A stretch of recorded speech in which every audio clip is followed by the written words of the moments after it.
Okay, hold on.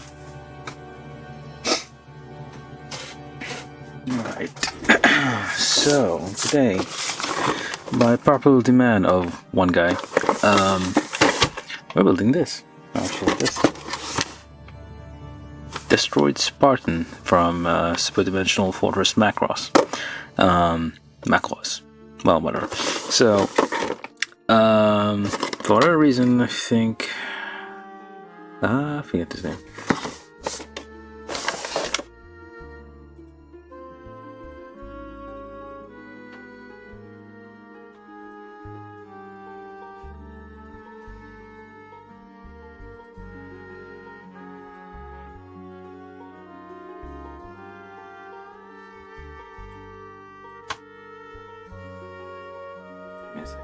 Okay, yeah.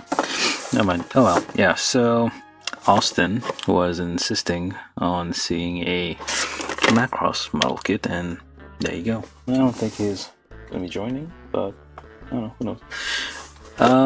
This is one of the Macross kits that I had stashed away for a little while.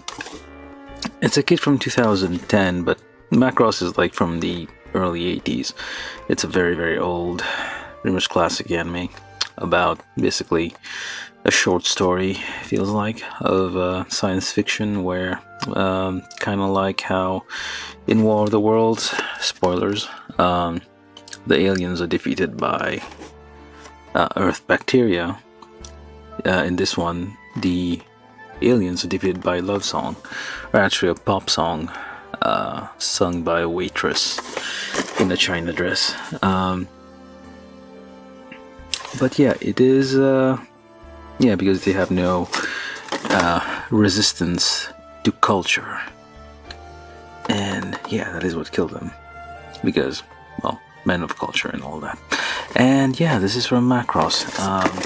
For whatever reason, I think like yesterday as well, like the title was like horizontal like this. I know it was a theme for the kids back in the day, but yeah, this is a Destroid Spartan. So Macross, if I remember the story, is basically, at least the first one, was like they found an alien ship on Earth or unearthed it or something, or I think it crash landed or something, and then they reused technology to kind of make a giant fortress, giant flying ship. And on the day it was supposed to fly off, Zentradi invade. Well, some aliens invade. We don't know it's Zentradi back then, but they invade, and shit happens. And basically, this is one of the Earth, the UN species, because the UN basically controls the world. At that point, they have the world government, and they have kind of what Trump wanted, I guess, a branch of the army in space. So you know how you have the Navy, and you have the Army, which is the armed forces, the land people, and you have the Air Force. Weirdly enough, should be the Airy, I don't know. And then you have the Spacey, which is the people in space, the army in space. And yeah, so that made me chuckle when I heard like the Space Force thing that Trump wanted. So kind of reminded me of the UN Spacey. Yeah, this is the Destroid monster, one of the mechas used, because obviously they're the UN Spacey. They're gonna have mechas, bipedal things. Wheels are for chumps. You don't want treads, you don't want wheels, you just want bipedal robots that could be toppled over and have hands with 5 digits. It does not. Oh, he does have a head. Never mind. That counts as a head, I guess. A little thing over there. And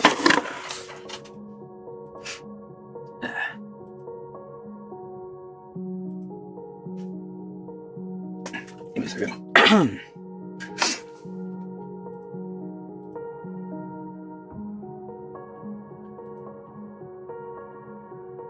hopefully this is the right thing.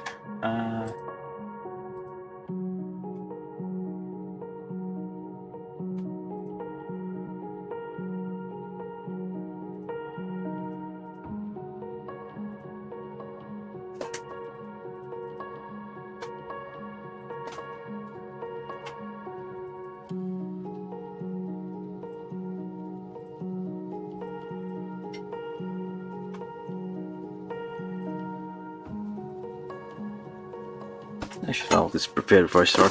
Anyway, yeah, we're gonna be building this. So, this is a very old kit.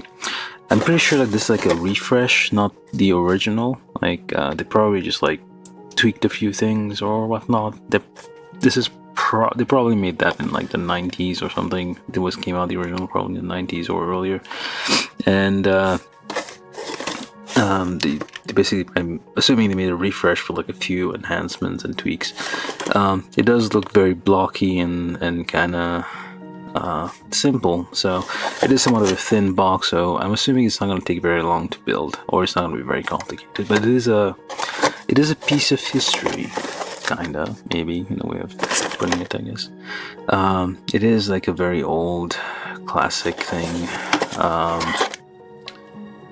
Yeah, I do have, apparently, I found a few more of these while fishing around. So yeah, I do apparently have a lot of those, like the old kits from the original Macross, the old Bandai kits. Hasegawa and I think Aoshima have been like taking turns releasing, and then others have been releasing and re-releasing Macross things, but still the best ones are still from Bandai.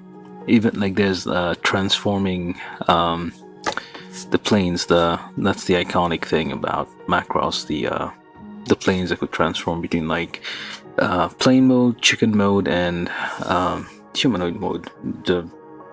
Basically the chicken mode is like the legs are out and it's walking around like a chicken. And yeah. So what was I saying with that? I forget. What was I trying to say? Where this is Big West. I don't know, this is distributor maybe? Yeah, you have some stats on there.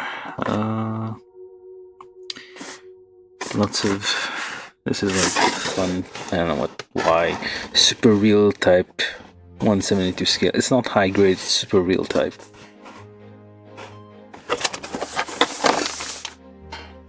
So, yeah, enough talking about that, I guess.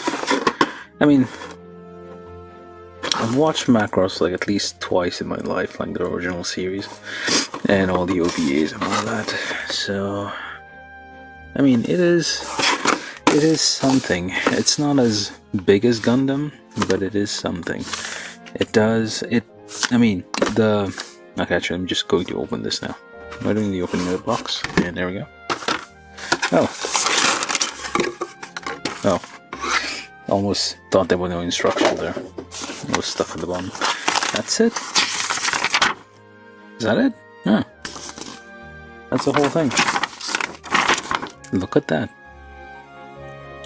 Well, either the instructions are very lacking, or, I mean, there seem to be very few runners. 1, 2, 3, 4, 5-ish.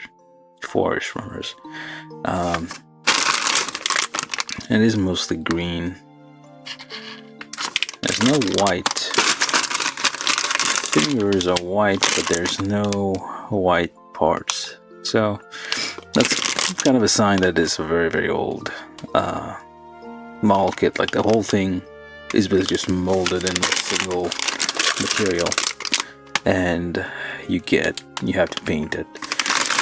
The details are nice, so I guess that's the reason they can't I guess it was refreshed in 2010 to add more details, more surface details to it. And I guess adding the water slide decals here. There's no stickers, just a water slide decal, which is nice, I guess. So you do have to paint, I mean, to get it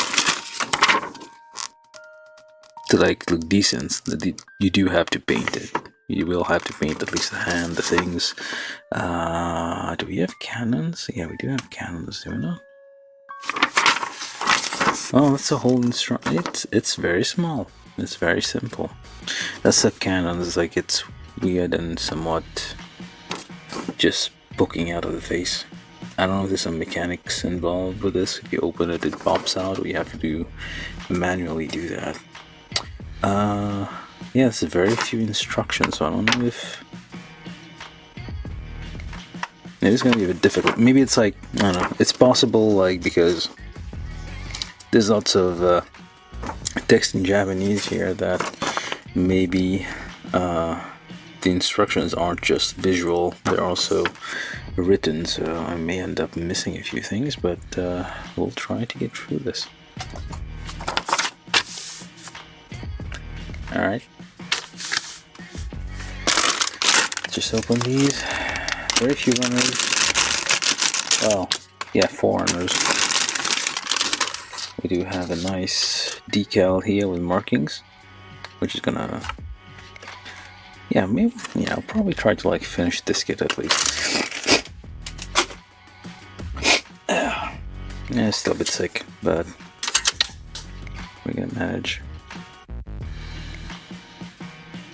Yeah, they did add lots of surface details to it, like etchings and I guess texture and whatnot. So yeah, I'm assuming the original was probably very flat. Yeah, but I should probably, this is every 10 years or so for like certain older, I mean, I don't know. I mean, they probably like reshoot it for like an anniversary or something.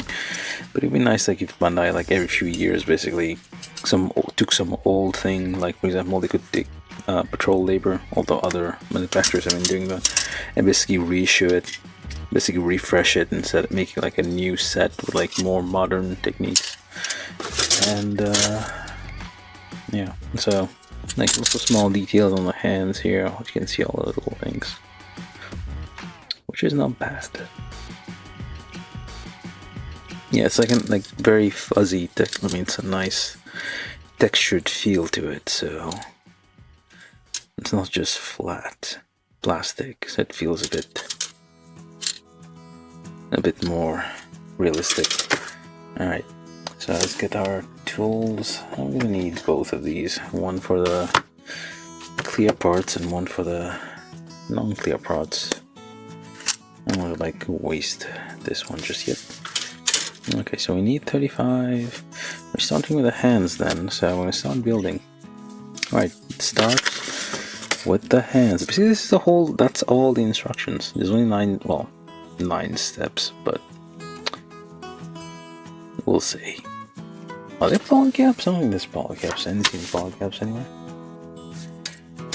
I guess this predates polycaps, although polycaps exist at this point. So yeah, this is probably because it's a refresh of an old kit, so the old kit didn't use polycaps in this thing. They only just like this updated the detail level a bit, but it's essentially the same thing as the original.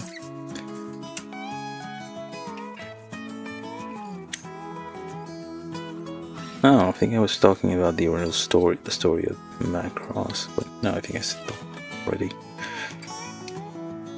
Alien ship crashes to Earth. They recycle technology to make their own thing, and the aliens attack on the other launch, and somehow the whole island turns into a giant flying fortress, and the whole thing gets teleported, warped into space, along with an island and some of Earth atmosphere, and I think like some fish maybe. I remember. Oh, hold up. We're gonna need glue? We don't need glue, are we?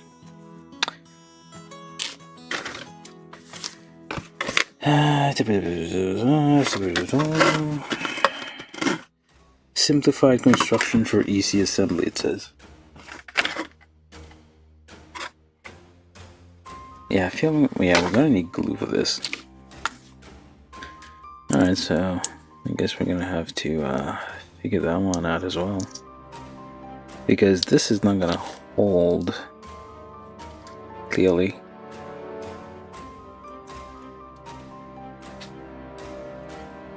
Oh, yeah.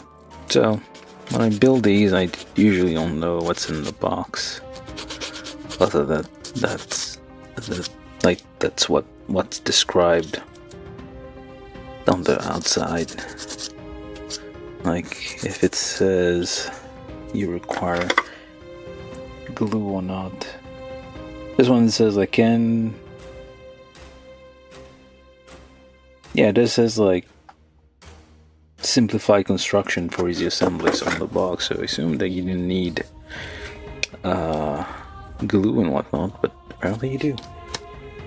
Because this is not gonna hold. Unless it is supposed to be open. Hold on, let's just check around for a second here.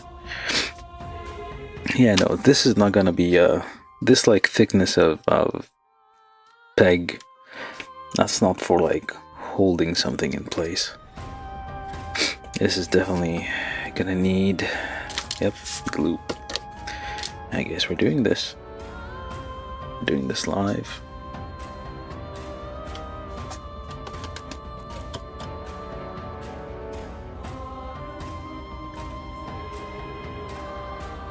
Too close.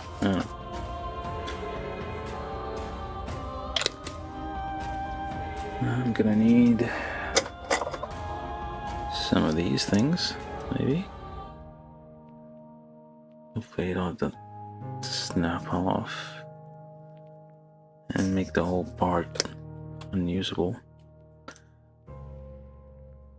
And try to get that in there.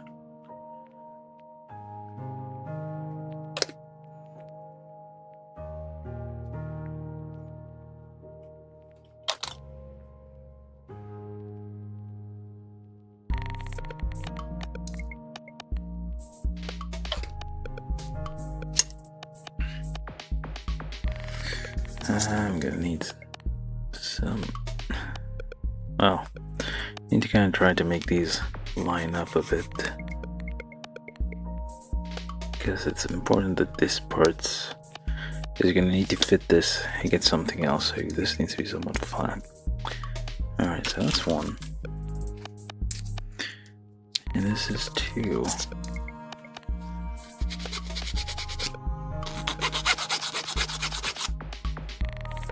Try to.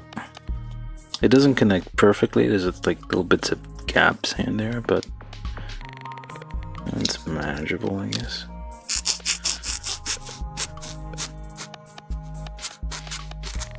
Just deeper the surface a little bit. If there's anything that's kind of in the way. And just try this again.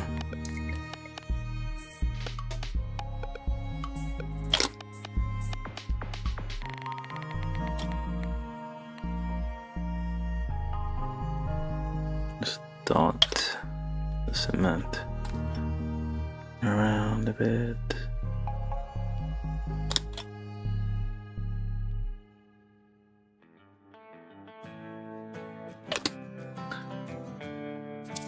Try not to get it between your fingers and shit.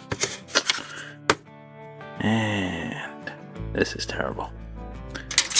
Bunch of it just spilled everywhere.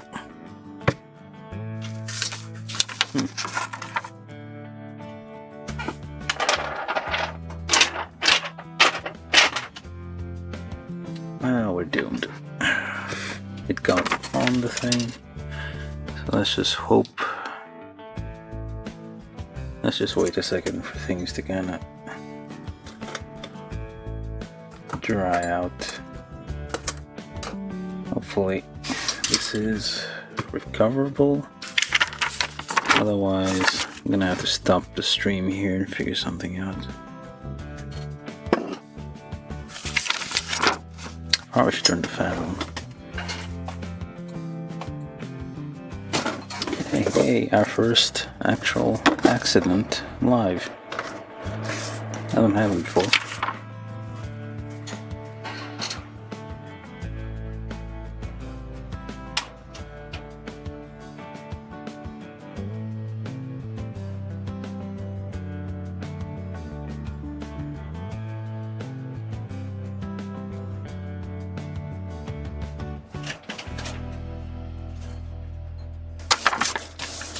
Look at that. It's evaporated already. I don't get fumes everywhere, but it's ventilated. Okay. Hopefully this one doesn't. I mean, a bunch of it got on it, but it doesn't seem like it's really affecting much. It's already dried up, so we'll see how it goes. Need to be very careful. Like, this usually doesn't like tip over, but for some reason it did. And it like lost half of. I mean, this isn't the Tamiya stuff. It's actually cheap. Cheap but like very fluid substitute that I got, so it should be okay.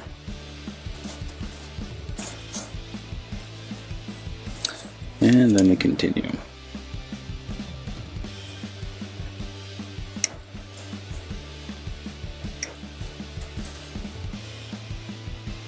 Should probably go a bit low.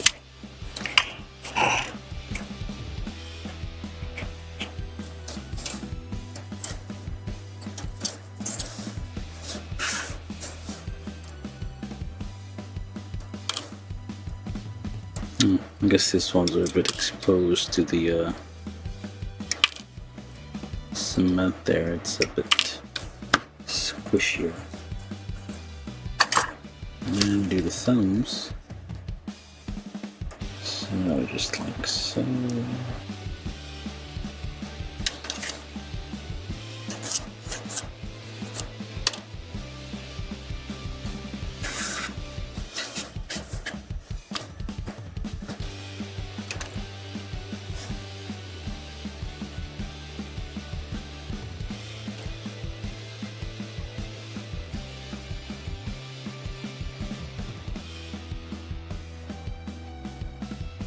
Tricky part is lining up the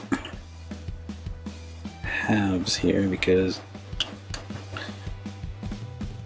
I mean there's little pegs and holes, but it's not really enough to like make it line up perfectly.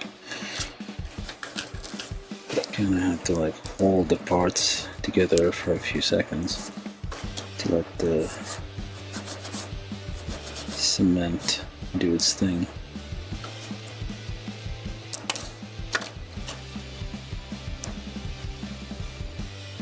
Okay, so you just hold this together.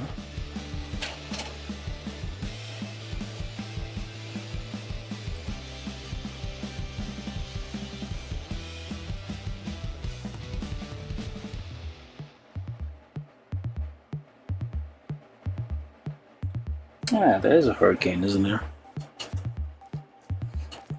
There's nothing over here. I'm on the East Coast, but there's absolutely nothing on my end. Yeah, this is from Macross, the Destroid Spartan. Oh, what the heck? Those thumb parts don't quite line up. Well, unfortunate.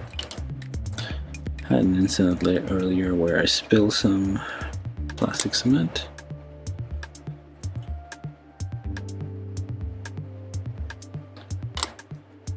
But we're doing okay now.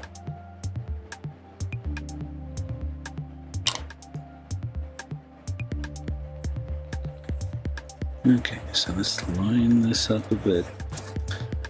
I probably should get something else too. There's a ruler here. Against a flat surface, so the parts are kind of lined up.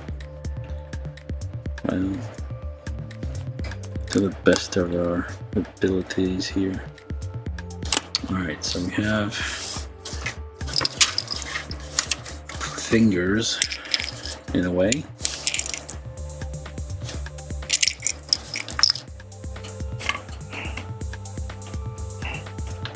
And then we keep going.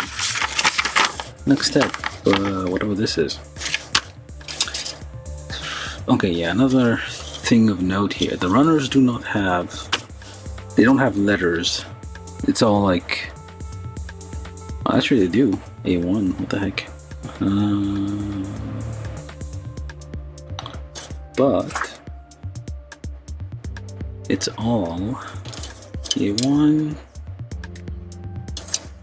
and, well, no.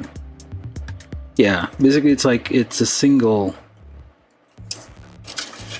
number that's incremented and goes all the way up onto all the verse. Yeah, A1, this is B2 it says, but the number kind of continues. It's not B2 and then restarts at 1, so basically it's like 1, 2, all the way to wherever, so you kind of have to like look around, try to figure out which runner has what part that you need. For example, this one goes up to 21, so it's not the one you need. So take a look at the next one. So this one goes to 42, so maybe, yeah, there we are. So 24, 25, 26, 27.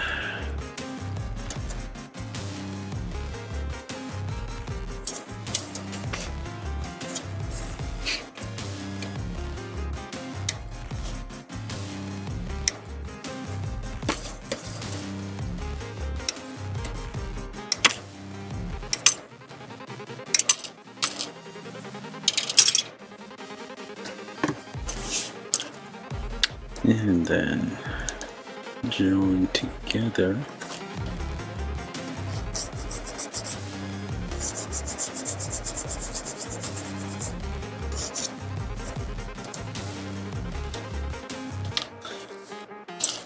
So it's actually, heck, it doesn't seem right. 24, 25, 67. Oh. Oh, there's 4 of them. That's it. Remember to close, tighten your cap on the plastic cement when you're not using it, otherwise you might knock it over. Okay, I do.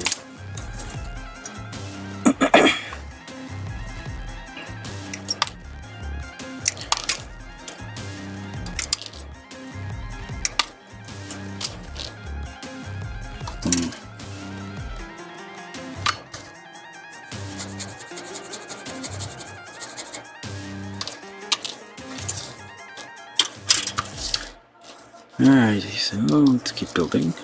And first, yeah.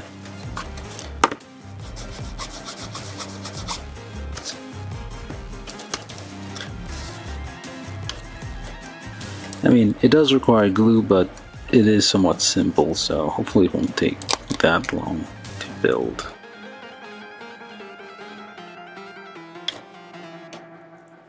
And you can line it up.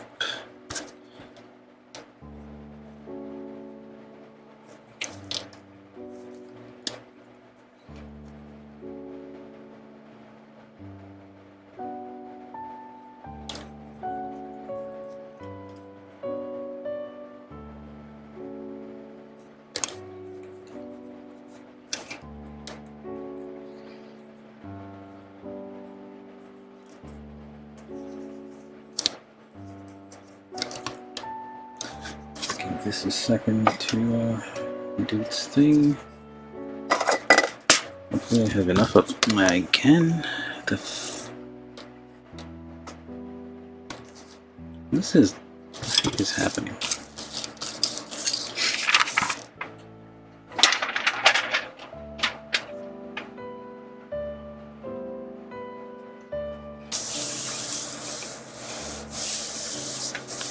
To make sure it's out of the way, apparently. I'm gonna end up with no cement left.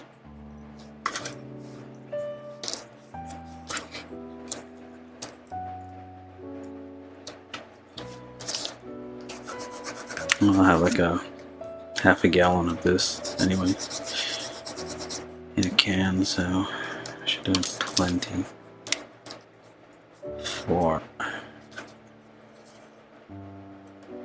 other, can refill it as needed. Okay.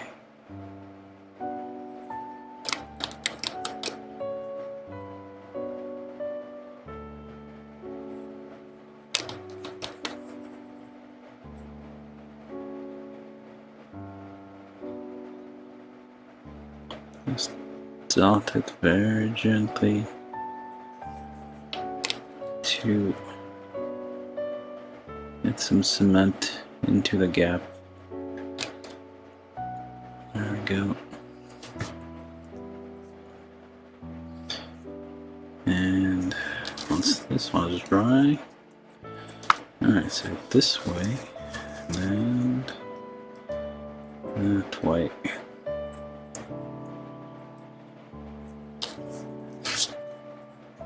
There's, I think this was on purpose, but no. It's supposed to, like, I guess, be tighter around this, I guess.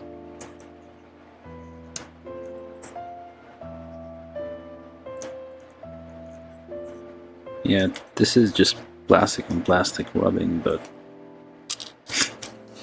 okay, so actually it goes like that. We shall see. Trick here is to try not to get this to actually, how am I gonna do this? We don't want this to like seize up, I just need to spin, I guess. So I'll try to figure it out. I mean, because the plastic cement is going to run and fill the gaps, so it will probably reach over there.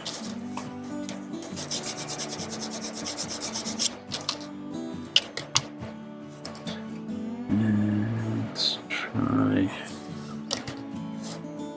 up to here, I guess. Kinda eyeball how far the cement's gonna go into the gap. And kinda hope it is going to be enough.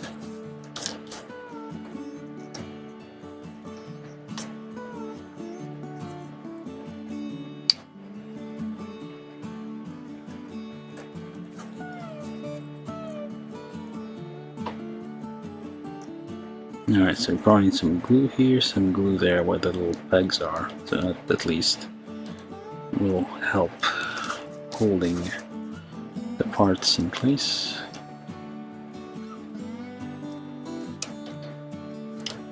And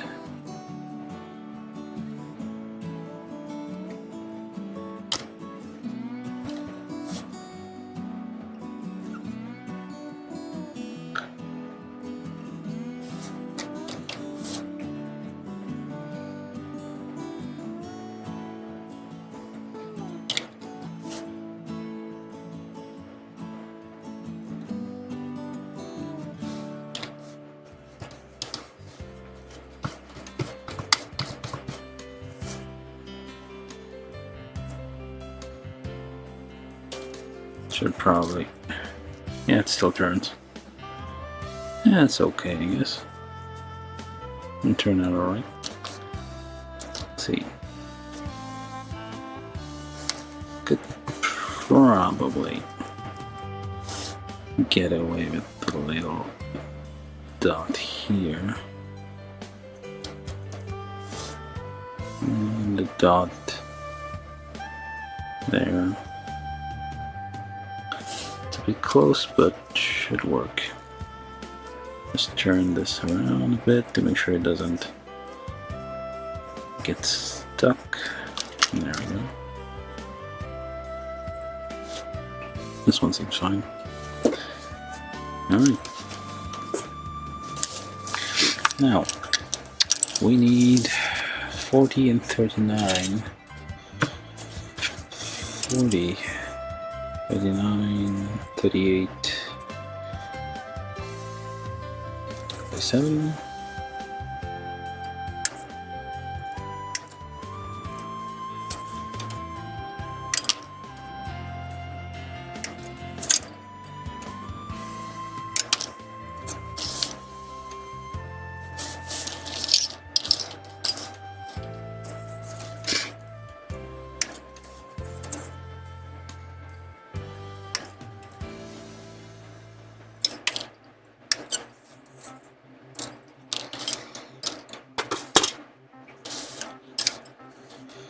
$42, $41.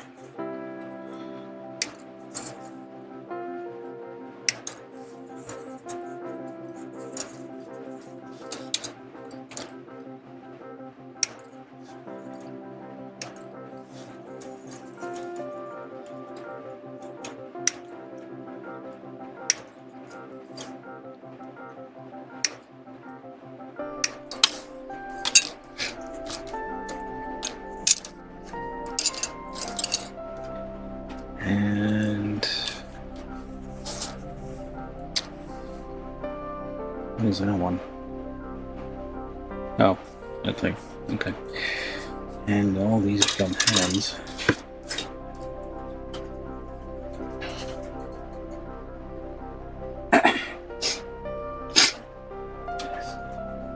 Let's sniffle here.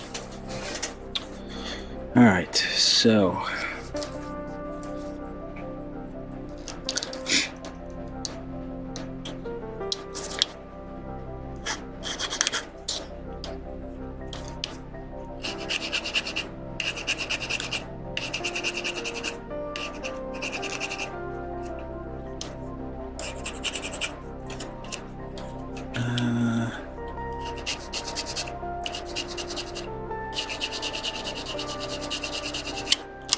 it's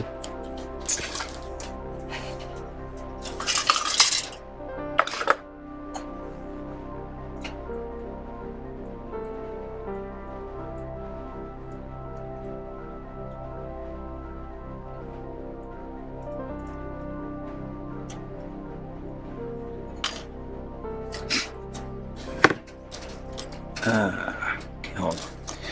Let's do this one first. Yes, Macross, we're going. Okay, so hold up. So we do put this together on first. And glue is required for this one. Let's see, trying to get this lined up and not lopsided. And it's already lopsided. Do a dot here. And a dot. That's too much. Hopefully, I'll do it even out.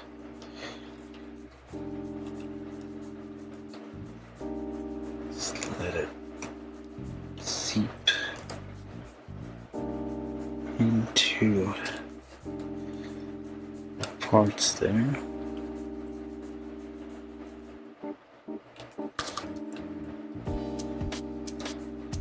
Trying to somewhat line it up though.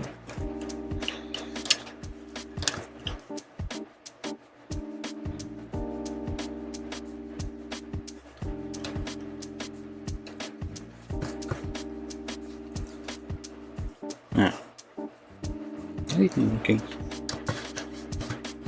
Can't tell anymore.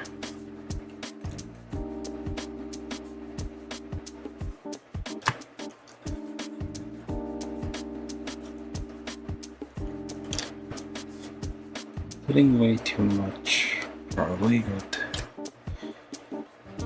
okay.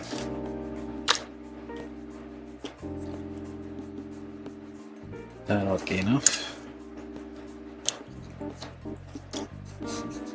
And this one goes there, this one goes there, that one goes there.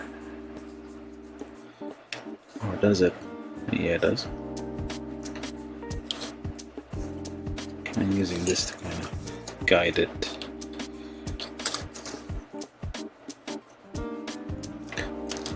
Into place.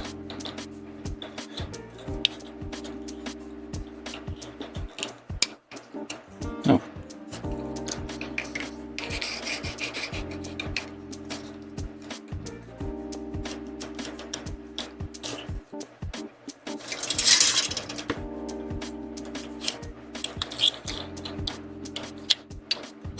And already messed up.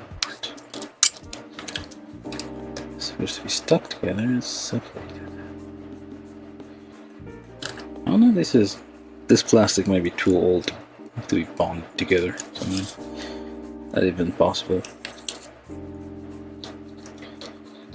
Let's find the parts that can line up here.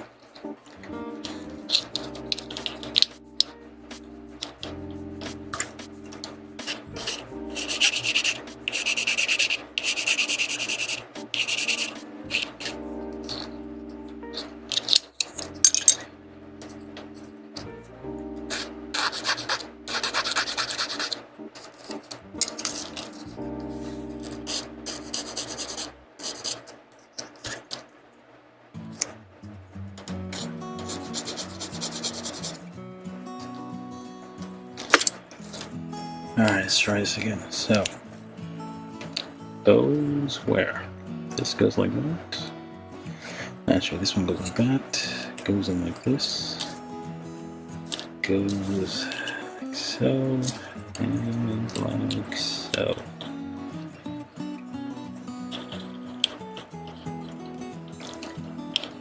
And try to line it up somehow. Nope, does not work.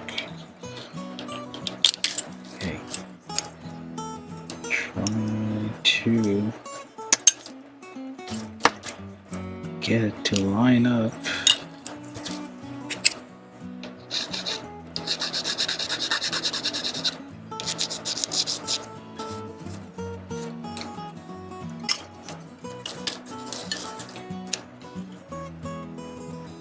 Okay, like so, and like this. Alright.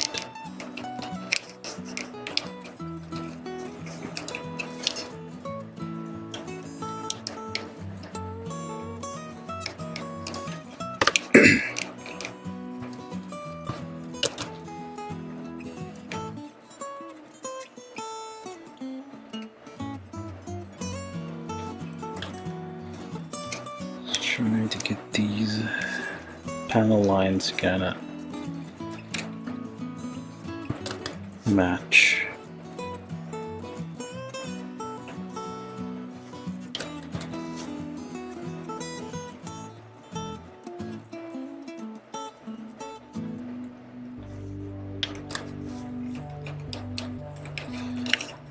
Which is not always the case.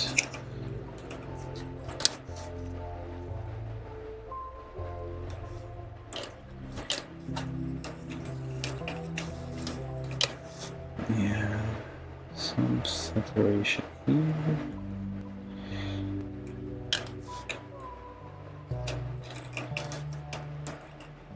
Press this together and keep hoping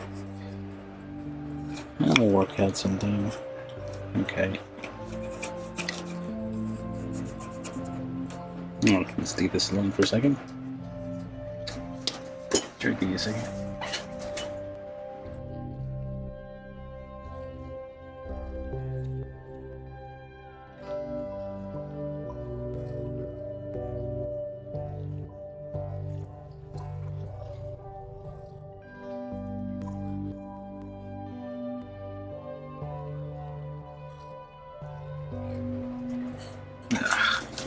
Okay.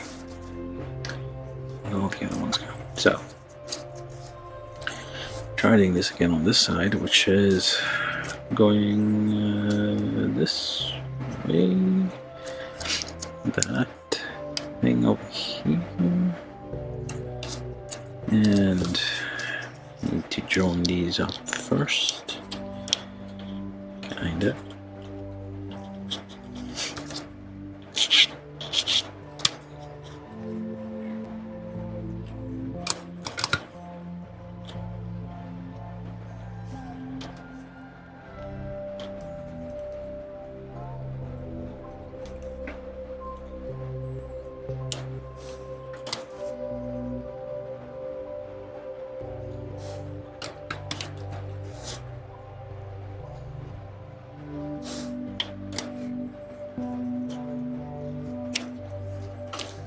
Sometimes you table or some kind of flat surface to make sure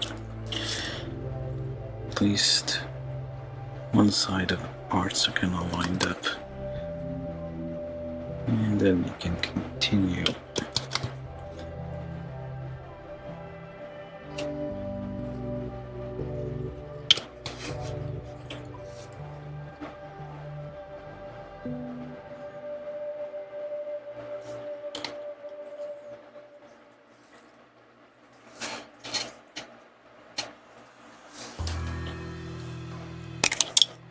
Now, that was gonna be terrible if that like split the parts. Okay, so then put this on here and this on the other side, and hopefully, yep, we got something to line up. Hooray! So now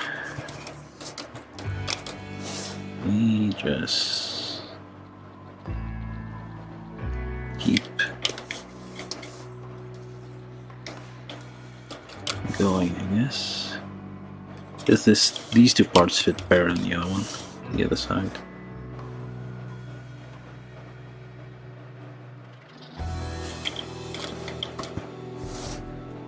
Okay, so what else?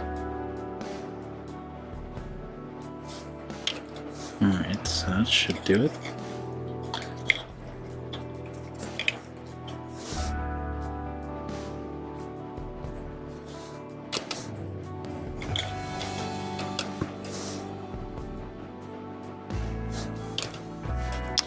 And then we just put these on here, and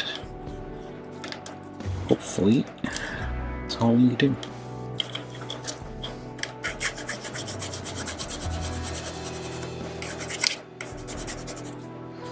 I mean, technically you could, it's like a bit, the surface is not exactly smooth, it's a little bit matte, I guess, so could be to make paint stick to it a bit better, I guess.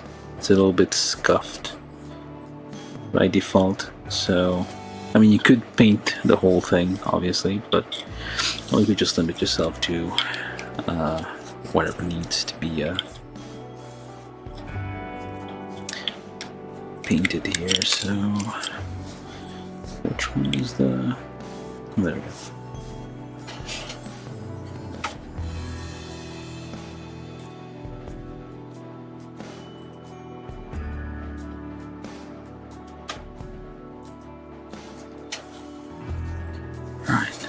So the whole thing is just green plastic, but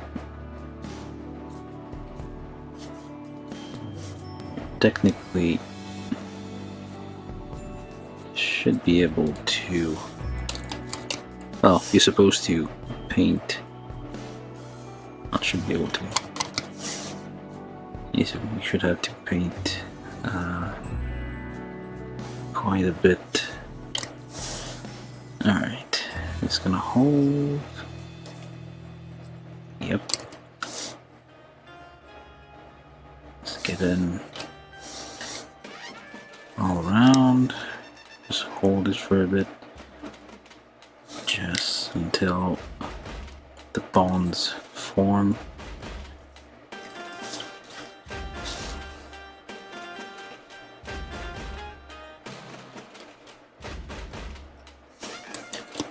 Same thing for this one.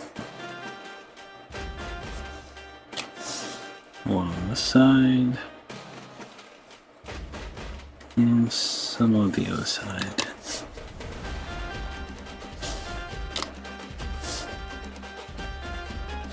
I'm probably using too much glue, but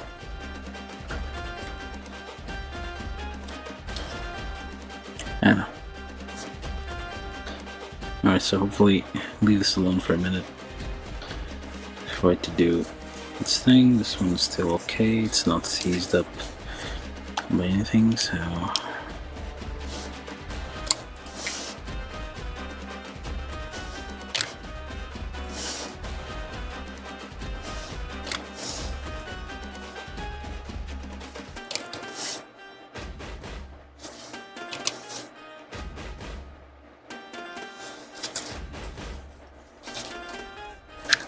yeah. The heck? but there was like something trapped inside. Okay, anyway, so I should probably have done this for the other one just before you connect it. Just make sure the two halves are kind of evenly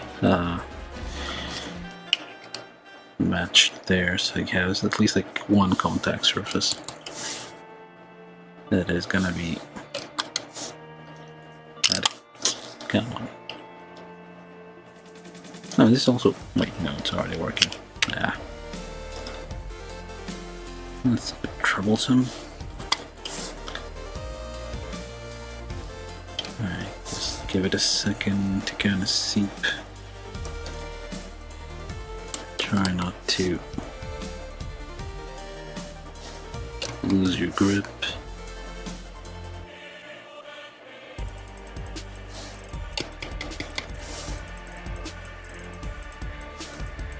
Alright, so I do it. Now the arms. Let's put it over there. Okay.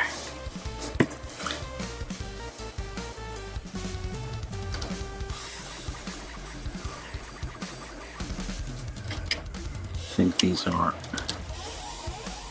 set now, so just leave these two dry up a little bit. Now move on to the rest. So 22 appear to be these ones. 22, 66 and 67.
What else is 67, 67, 50, 52. Yeah, I mean, there's a lot going on here, so you're gonna have to like,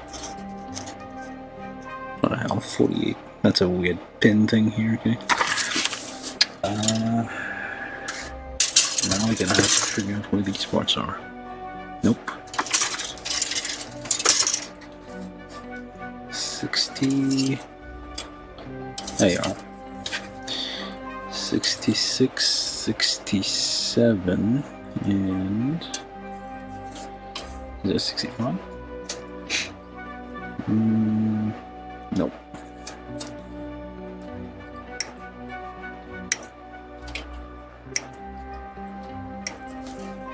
This is how our ancestors built model kits back in the day. So maybe I will try to get the Aoshima ones, because I mean, it seems like the Bandai ones will probably all require glue. I kind of thought they were going to be snap fit, but turns out they're not. They all seem, I mean, at least this one seems to require glue, so I'm guessing all the other ones from that generation also require glue and whatnot. So maybe I will try to get the Aoshima or Asakawa ones. I can't remember which one. The problem with the newer ones is that they are way more expensive compared to these ones. And for like it's basically high grade kits, but they're like selling them at like a bit more than what you would expect high grade to be. Alright, so 60 potatoes, 22 and 50.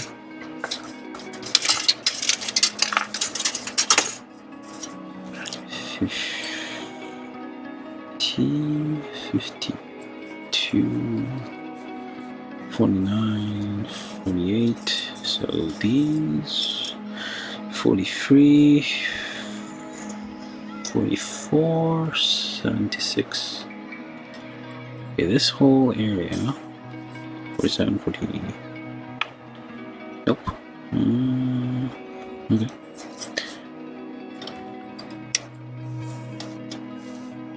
So yeah, this is not.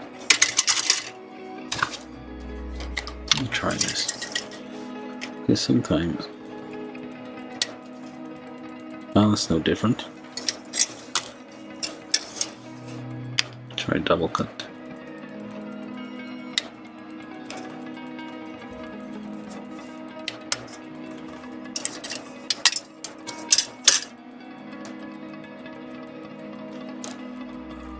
And it did nothing at all.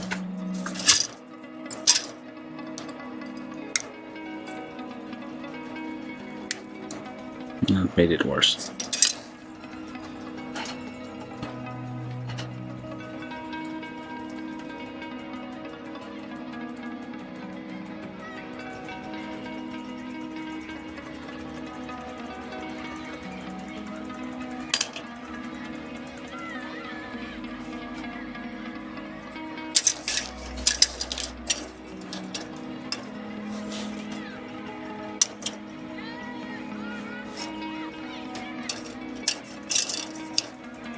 Try double cut again here.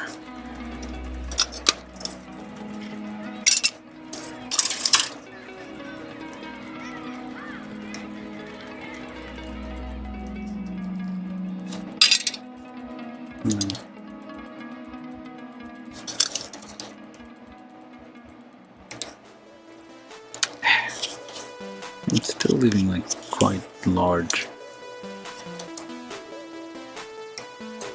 Sometimes it works, sometimes it doesn't, so it might be a lie.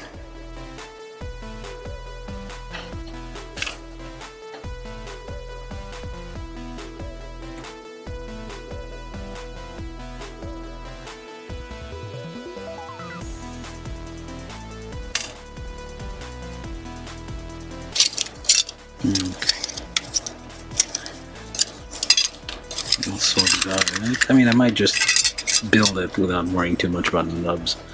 Those might be, they can always kind of come back and kind of just scrape them off gently.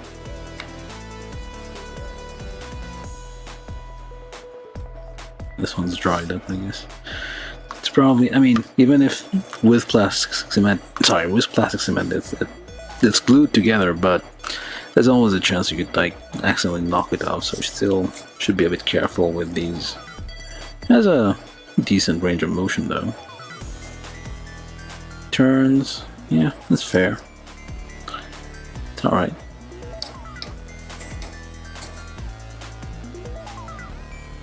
Okay. So, yeah, this, I'll still have a bunch to go through.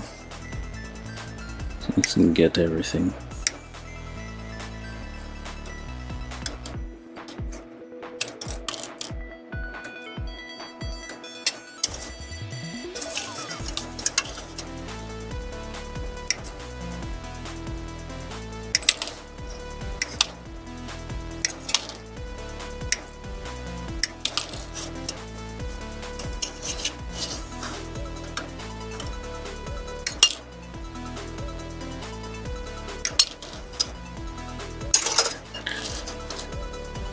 Sometimes it works, sometimes it doesn't.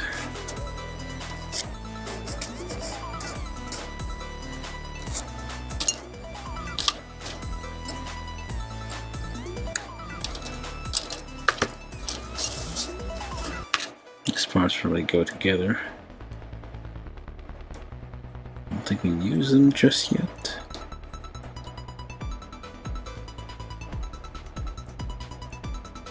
And they are somewhat messy.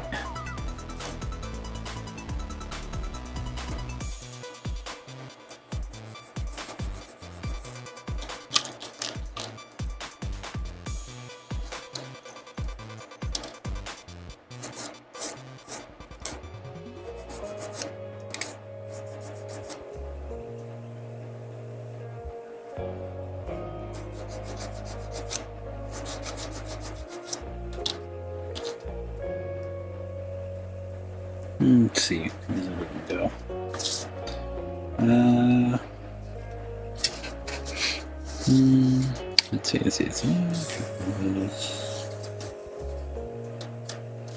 Oh, yeah, it does go. Like so, well then plus 73. Where's some 73? No. And this here, so basically, well, you shouldn't be using plastic cement on clear parts because it's going to make it cloudy, but I'm guessing these don't really matter that much. I mean, it's fine if it looks a bit cloudy.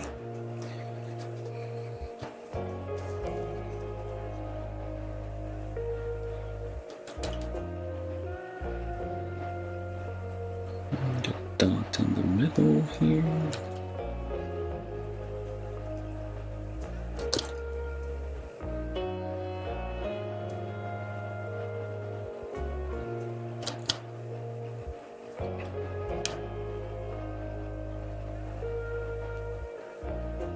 Try to line up the halves so it's somewhat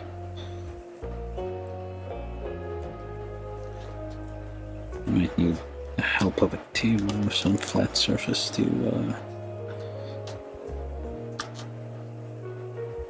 get it all sorted.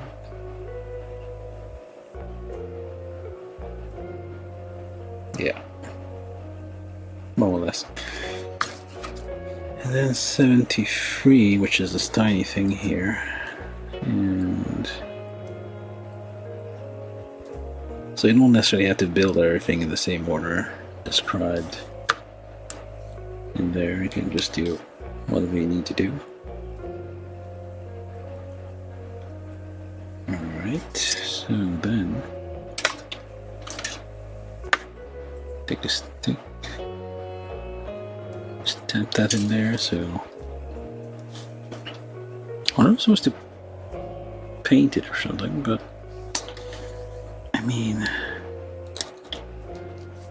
yeah, then this just probably gonna make it all, or not.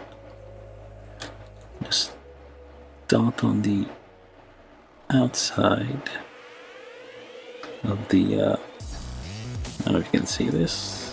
I'm trying to look up, otherwise I might miss it. There we go. And we'll leave this to dry. Alright, whatever this is, I'm going to assemble it now. So,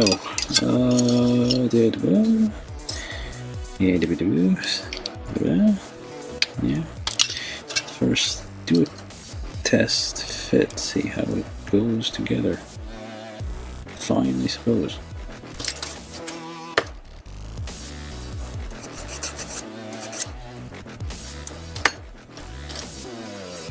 So it goes like, hold it like so. I'll show you this one. Like this, like that. Shown in the image, like so. Put this on there. Which direction though?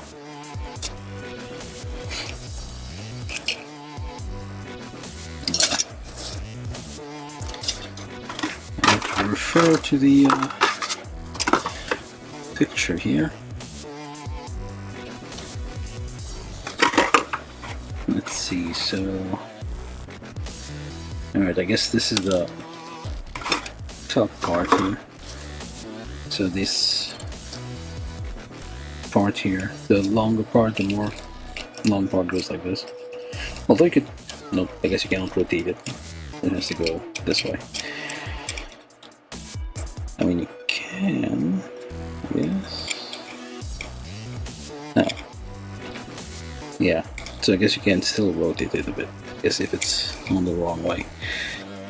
Until the point you cannot rotate it anymore. Alright, so and this goes in here, and that one goes in there, and join this together, or not. I mean, yeah, you can glue this together, or you can just, I guess, rely on this thing in the end to kind of hold it in there. Just a dot. Oh, almost knocked that again.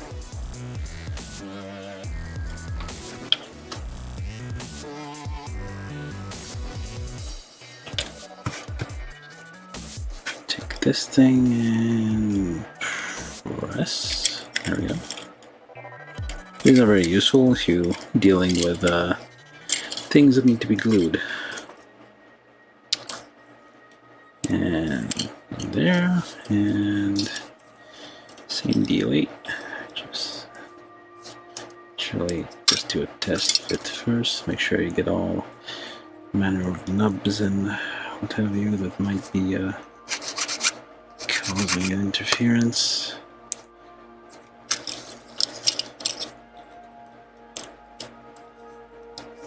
There we go.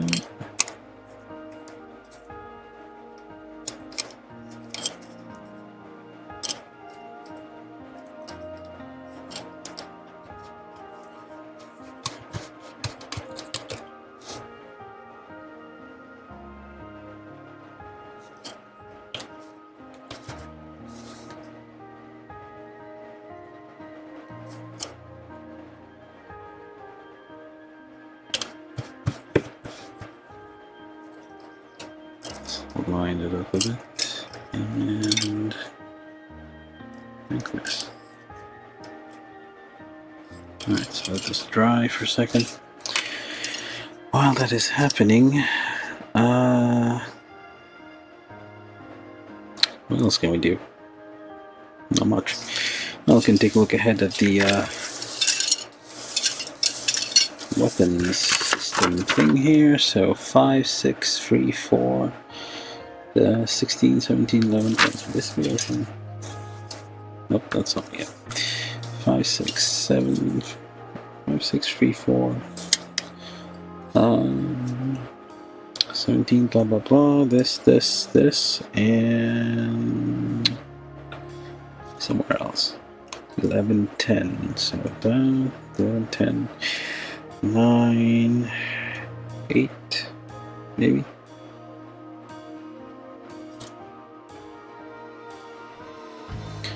Well, I'll get everything.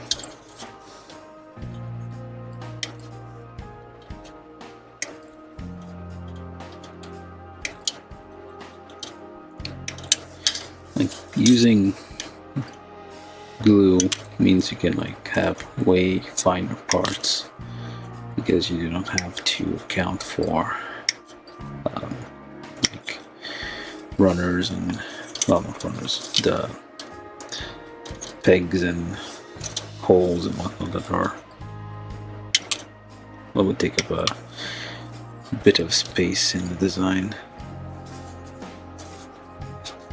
which is nice, but also not nice because those are very small parts and they tend to like, well, be small and hard to manipulate. Maybe I should be using tweezers at some point, or using a third hand, some kind of clamp to hold the pieces while I work on them.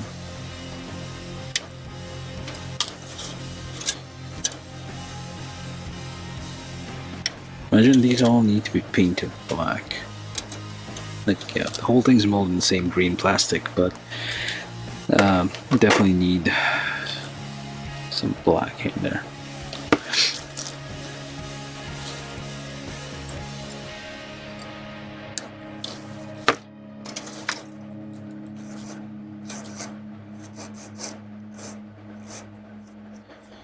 Alright, let's see. This and that go together. Very small. Probably end up gluing it to my finger. Because it happens. Like if you get plastic cement between your finger and the part, you'll end up with like your fingerprints etched permanently into the thing. Some people might feel irritation of the skin and whatnot. I don't care. It has no effect on me. But yeah, it is not a good look on the plastic. You have your fingerprints all over it. Okay, so then try to get this connected. Let's give it a lick on the inside. And kind of hope that was enough. Okay.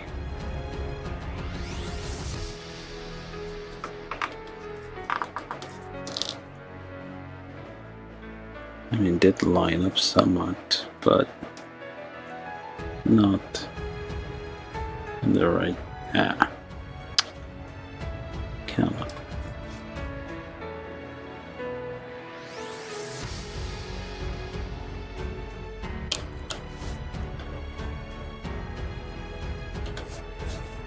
Try not to put our fingers where the glue is.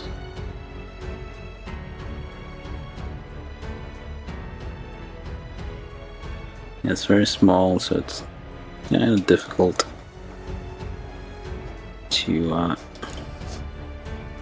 not mess it up.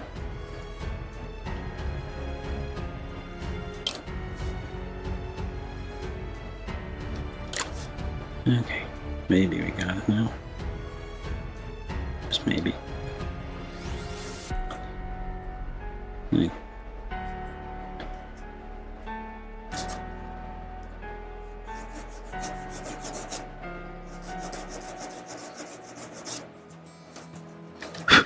Cheat a bit by there we go. Evening out some uneven bits.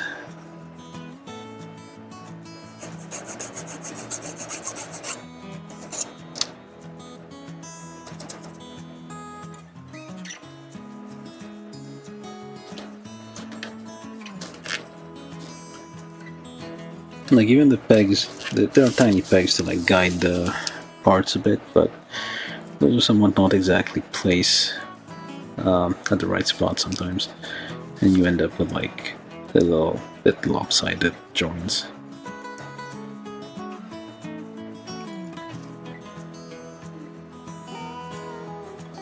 I'm not gonna clear the nubs just yet, just glue it together first and then clear the nubs.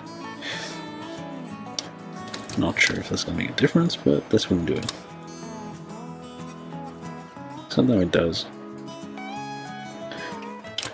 Alright, put the glue on the inside and put the glue near the nub. Okay, so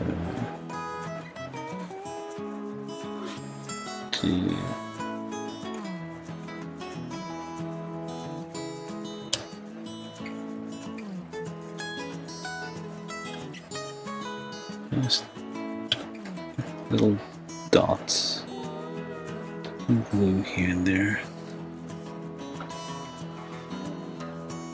on the seam. There you go. And I'll do it. And then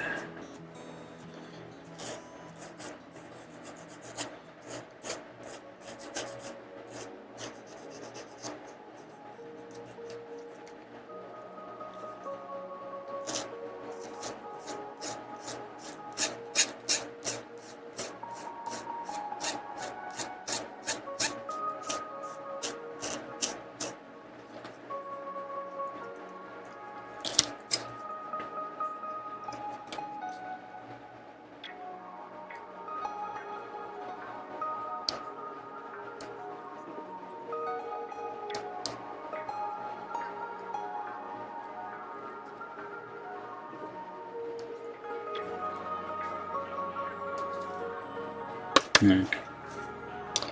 Well, it's not the cleanest of things here, but this is probably all going to be painted black, so hopefully all these are going to get covered up a bit.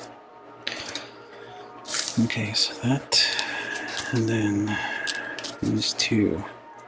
It's like basically like a bunch of, it's like a bit cartoonish when you think of it. It's like just a bunch of cannon type things just like poking out of its face. And it opens the hatch.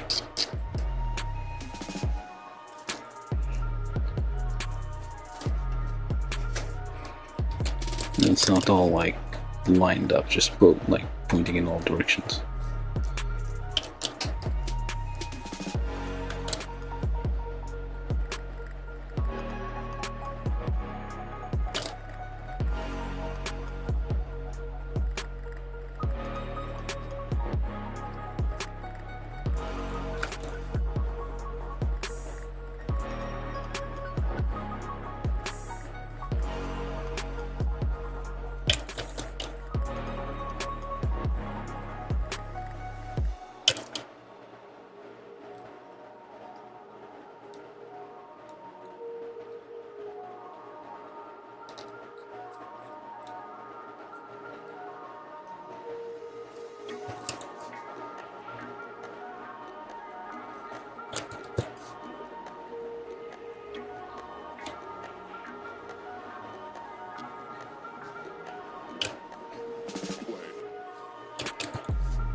There we go. I need more of these. Hopefully it doesn't like snap off and just find different pieces. Alright, so that. And keep going.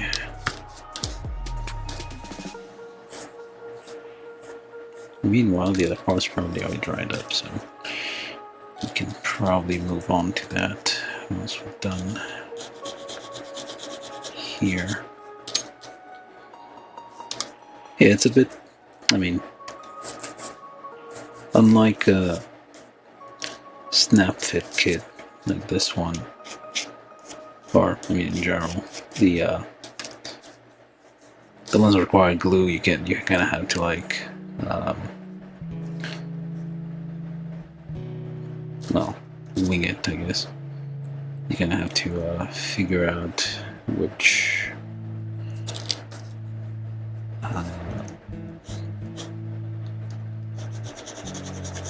part you're gonna work on, because sometimes you have to wait for some things to dry out. I mean, you have to kind of move on to other stuff. Although usually you're not doing this while live streaming, so you shouldn't have the problems I'm having. It's like we still join together and there's something in between. What? Why? Why would there be a... There's no notch or anything that indicates... I guess, but like it could be separate, it doesn't have to be together. Well, for the time being, we'll leave it like this. It seems to be fine this way. It's not bothering anyone. We're supposed to put like join these together and put 72 in the middle, but for now I'm gonna leave it like this. Maybe some other day I'll figure out something. And this is dried up, so now, yeah, random cannons all over the place. So glue that on there. And go that on there.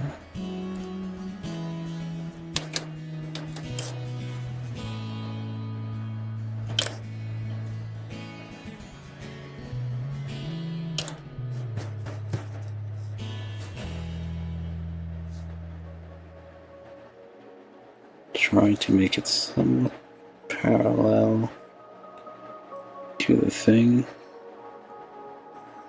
Let's hold it for a second while it dries.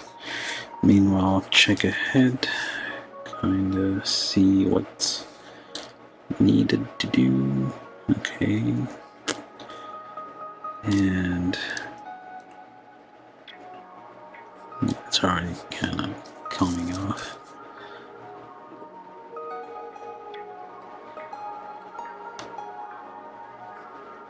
One of them isn't entirely glued on properly here.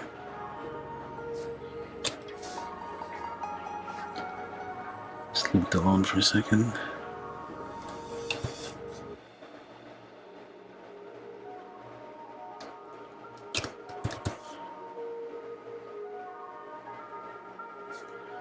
Alright, just let that rest over there quietly.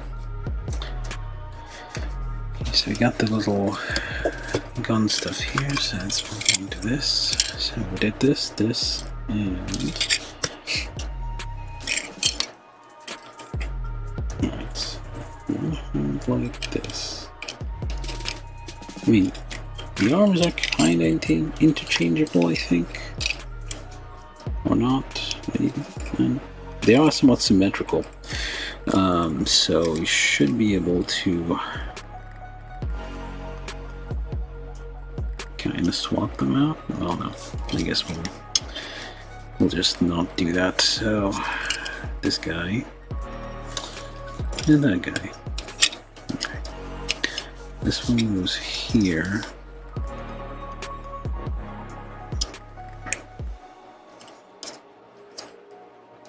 Actually, you do not glue this together, you just leave it alone. And bridge says no glue. Well, maybe it doesn't say no glue, but I'm gonna assume no glue. So then you put this on there, which I think it should snap. Yeah, it should snap. It's like a snap ring, essentially. There, maybe? Yeah, there you go. It's a snap ring, so don't glue that on there, I guess. Unless you glue this to something else, and then this just comes off someday, so... Wait a minute. Shouldn't that stay on there? What the heck? Like if I move this, this just goes away. What the heck? Oh, wow, look at that. I see now. So it is, suppose, push this out. You're supposed to kind of glue it. There's those little, the bars down here and this little notch thing here supposed to line up, and I guess you do glue that together here. Have to kind of reach in.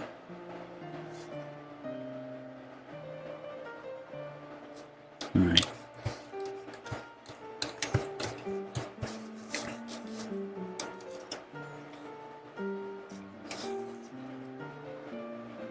This one.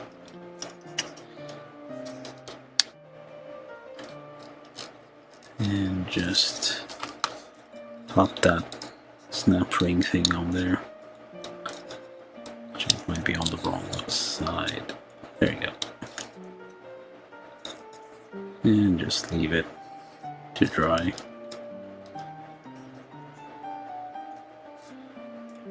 For a second. Do the same thing on this side.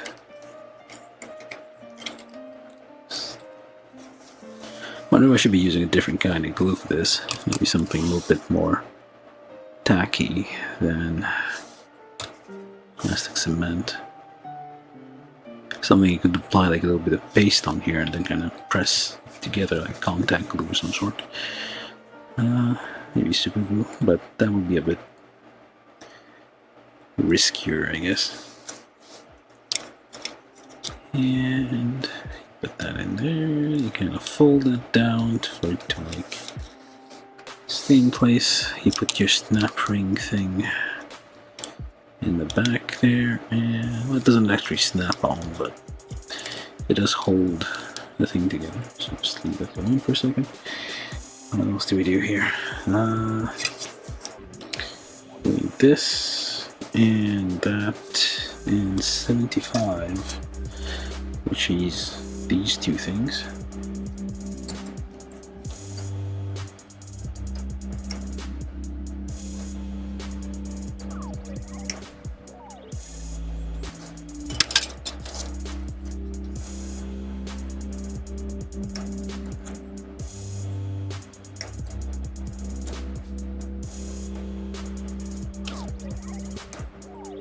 And somewhere you can see them, kind of. Alright, and then that shouldn't, well, not that easily anymore, shouldn't like come off the thing.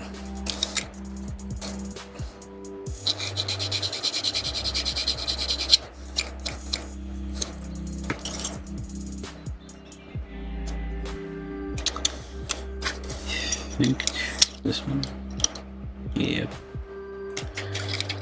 So quite messy here.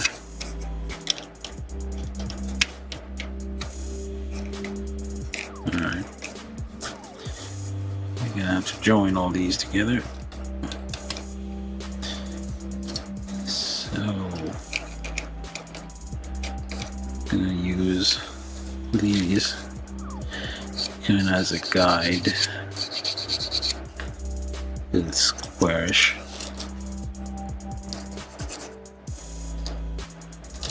Alright, so then if I'm holding this like that, this one, that away. That way it seems. Alright. And then dot.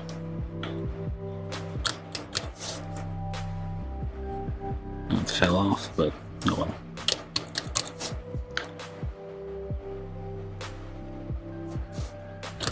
I have to hold for a few seconds.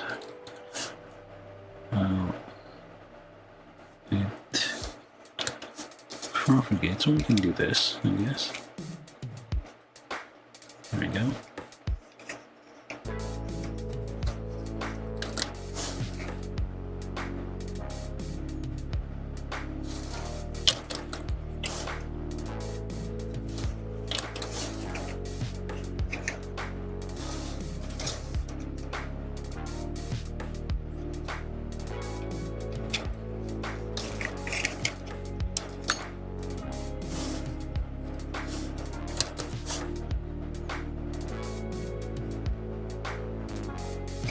The plastic cement's got, given this little tiny gap, the cement kind of like melts,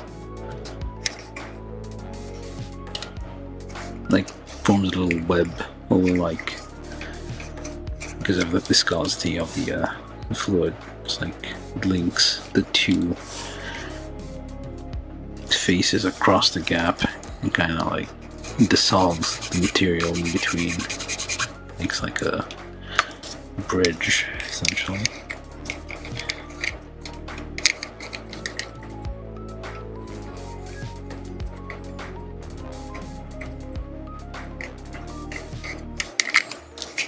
Before we do that,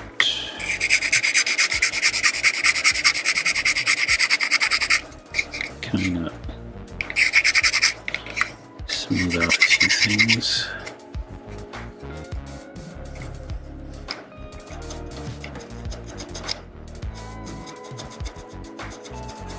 Trying not to break anything, please.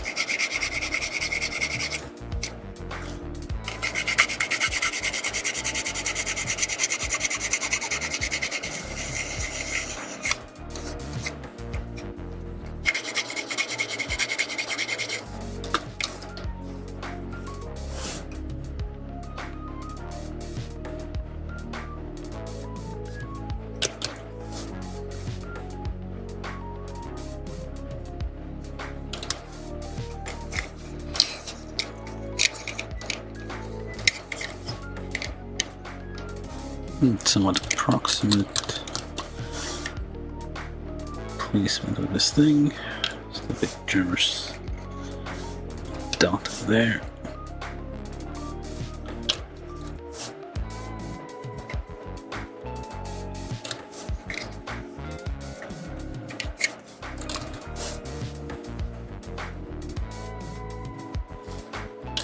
Alright.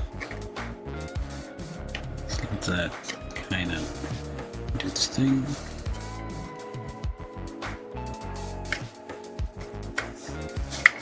Try to go to the other one. Yeah. Well, maybe I should. I don't think it's going to come off. I mean, not easily anyway. Yeah.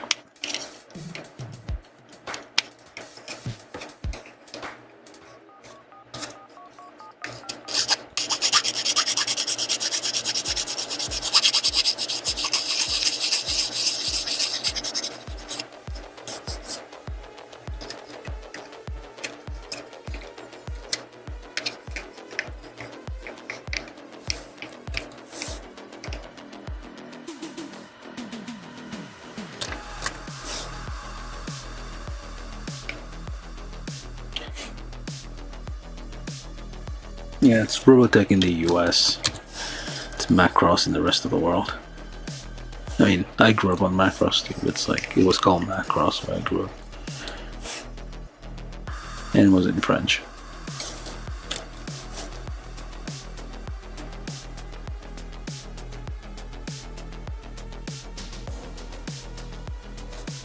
I'm just catching up on chat just now. Puffing some fumes right now, so remember kids, if you're playing with glue, do it in a well ventilated area. This is probably harmful for your health if you breathe in too much of it. Probably.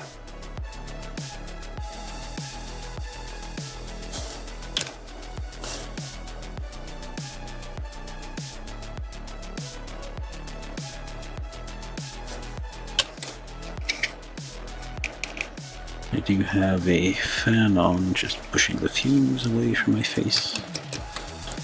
Or at least, I hope it is. Alright, so just press this here, press that there.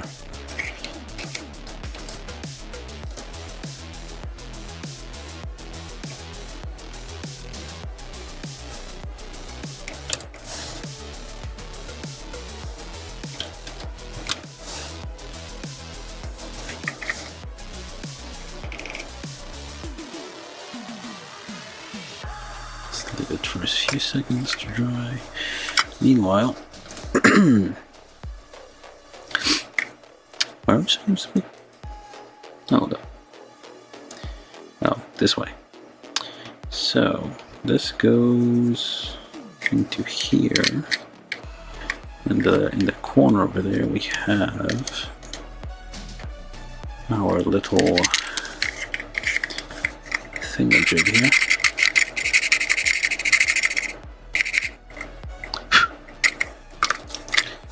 Number 75, which goes in here.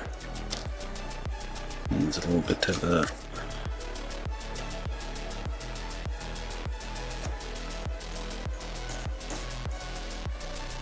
polish.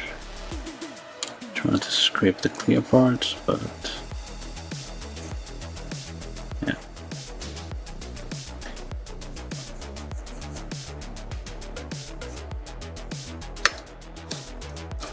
Just get that stuck on there first.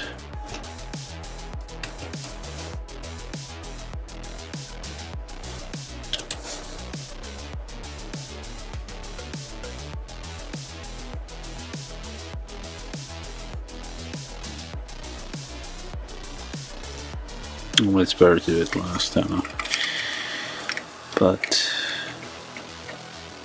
just up until there somewhat. Yep.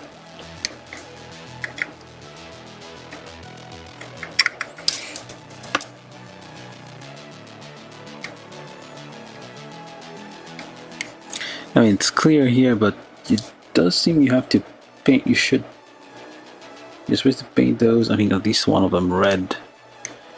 So it's not entirely. Not gonna end up being clear parts forever.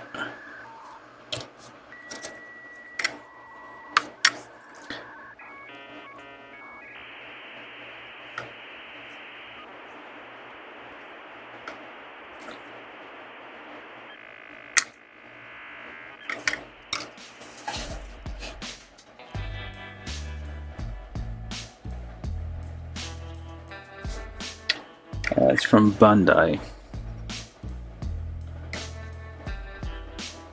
This is probably a reprint. I think I mentioned this in the a refresh of like some kit that came out way before. Because I don't think. Like, this is the kit on the box. It says 2010. It was made in 2010, but I'm pretty sure it's like it was redesigned. I mean, not necessarily redesigned, but like I guess more surface detail was added. There's like all these small details and whatnot, which probably was not in the original, but they added that later on. So yeah, there we go. Not too bad. Starting to shape up. I will still have a ways to go. What the heck? Huh.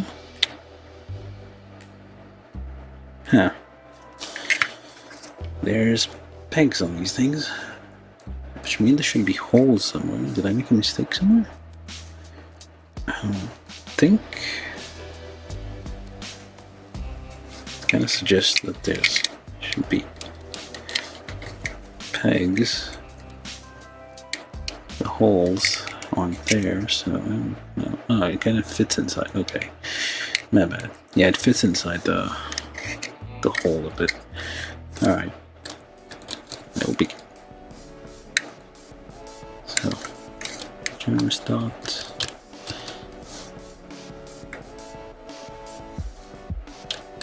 Let's try to get that in there.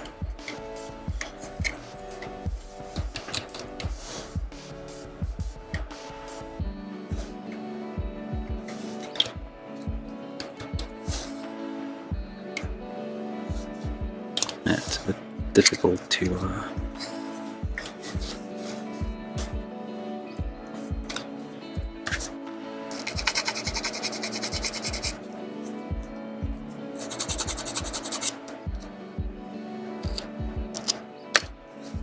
Bandai is mostly known for like snap fit stuff, but in the old days they did do like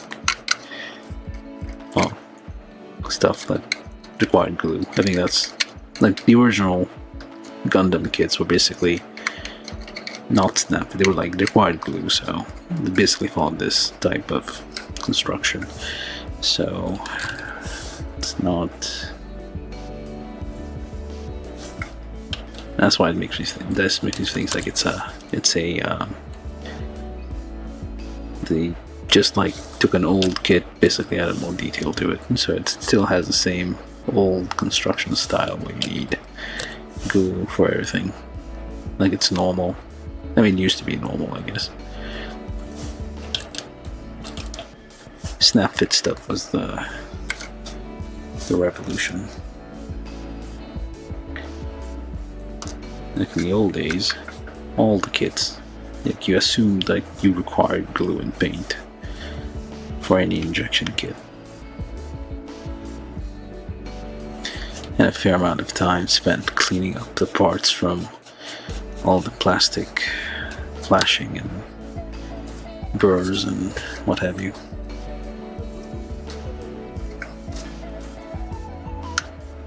And there it fits in there.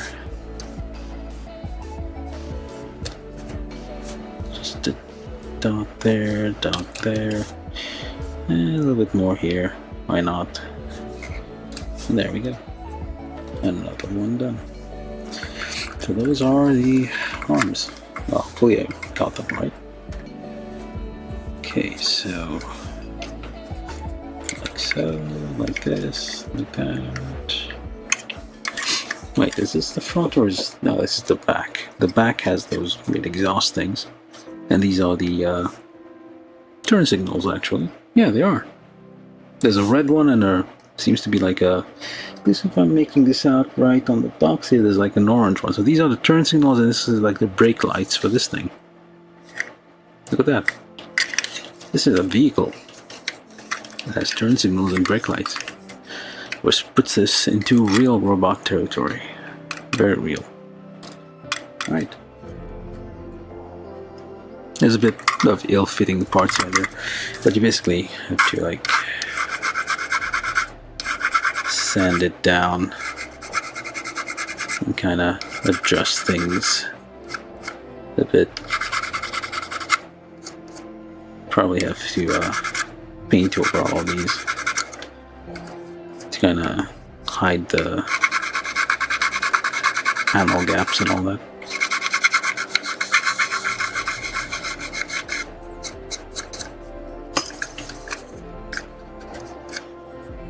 There's plenty of course you can use to kind of like smooth it out further, but I don't know.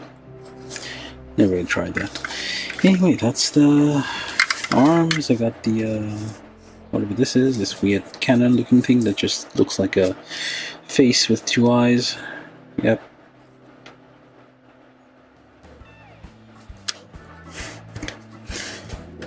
We got more cannons here.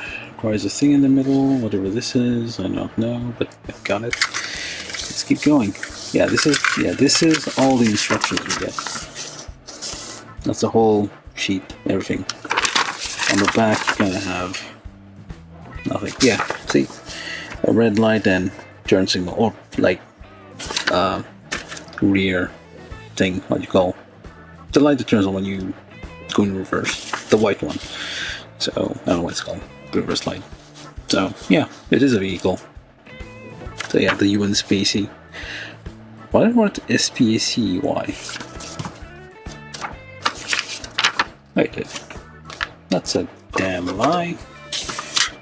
It shows here like parts in black, parts in red. That is not true. You get everything like molded in. Or I guess that's just the color guide, I guess. So if you wanted to paint it before you remove it from the runners, that's also an option.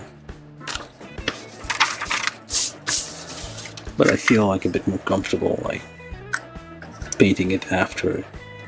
That way you can kind of hide any kind of defects. You can kind of identify where the panels don't quite line up, the parts require a bit more attention. You can kind of cover up stuff while you do that. I can, well, probably should. No, I'm not going to do that.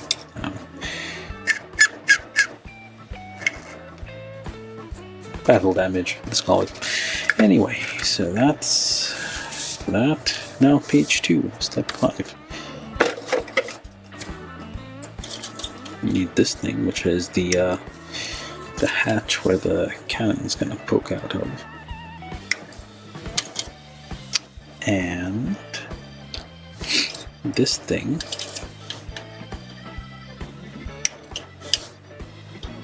Okay. And randomly, like if you're new here and you haven't subscribed, do subscribe. Well, do consider subscribing if you're interested in these things. I mean, I don't do Macross stuff all the time. It's rare because there are not that many Macross kits out there, at least from Bandai, or the ones I have. But I do them occasionally, or will do them in the future once I get to them. But yeah, consider subscribing, sharing the stream places. That's what helps the most. Like if you or to post this on social media somewhere and somebody else would see it. And you're like, wow, this is awful, let me watch it. And 7.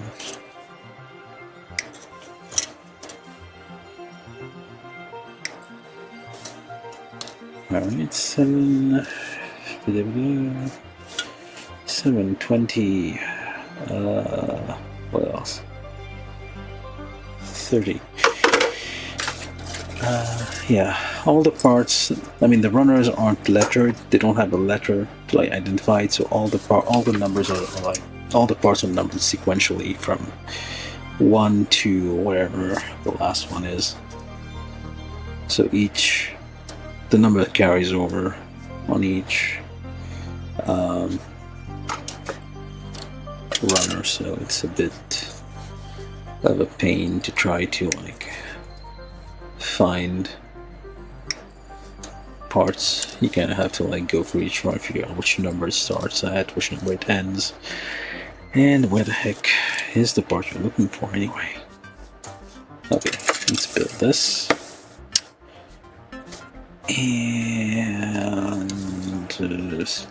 And that's 8. Of course I missed one.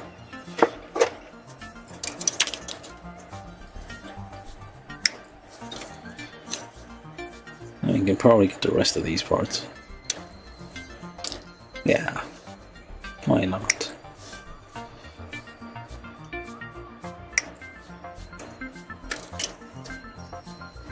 I can get rid of one runner.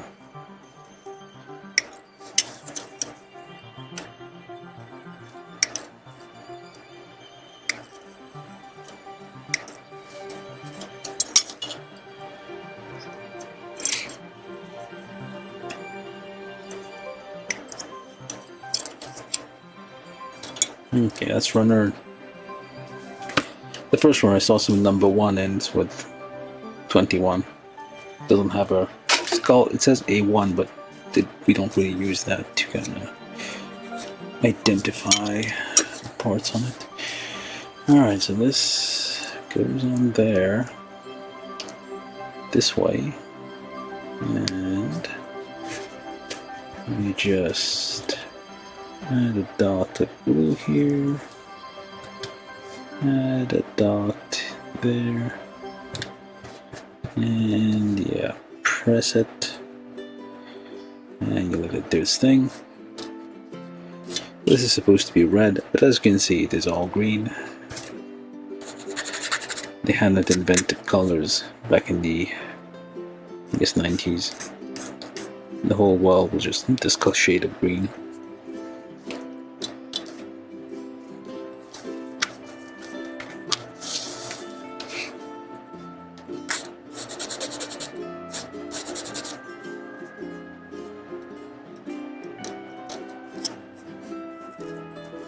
I requested decal or something on here. I don't know. Or these are just markings, I guess, but you don't really get decals or... Yeah, just a sheet of... I guess that's what the... Another thing they added in that 2010 release of this kit. Decals. To make it like a bit classier. And then we take this thing and you do this. Hopefully those don't come off. You're supposed to paint the whole thing black, but I think I should still be able to do that, even if it is... it should still be reachable.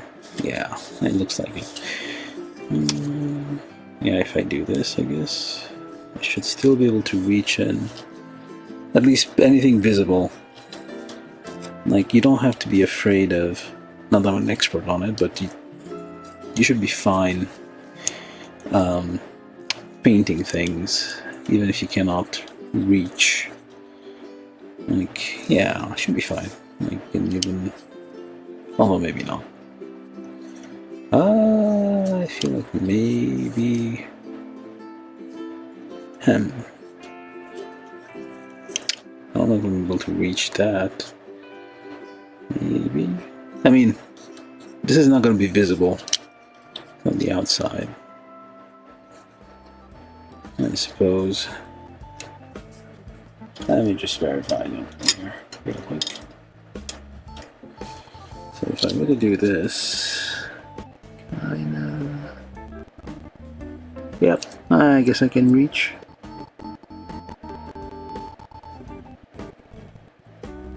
Yeah, I should be able to reach with a regular paintbrush. Just the back of it might not get painted red, but the rest of it will. So anything visible from the outside, it'll look fine. Concessions are being made right now for between, like, do I just for the sake of getting this built today rather than having to stop to figure out how to paint the part. I think we can move on. Alright, so then we just join these two parts together. Yeah, together I said.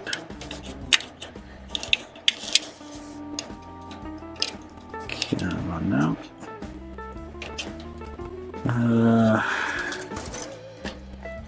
Not exactly fitting. Should be fine. The other side provides enough friction, so should be okay with one side being a bit loose. And is it not lining up? The problem is with this part.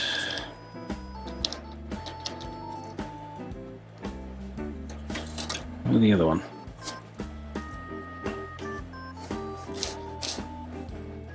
Let's try to. If there's any kind of flashing or burrs on the I say burrs, but actually that's the actual term, like the little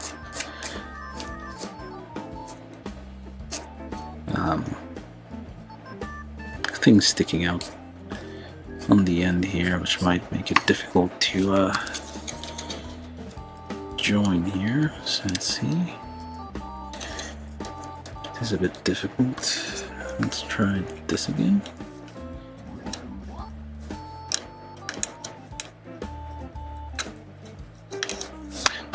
Make sure the hole is nice and clean. Yeah. Okay. Well, we shall try. So then you go there, and you go there. And yeah, sure. Okay, that works.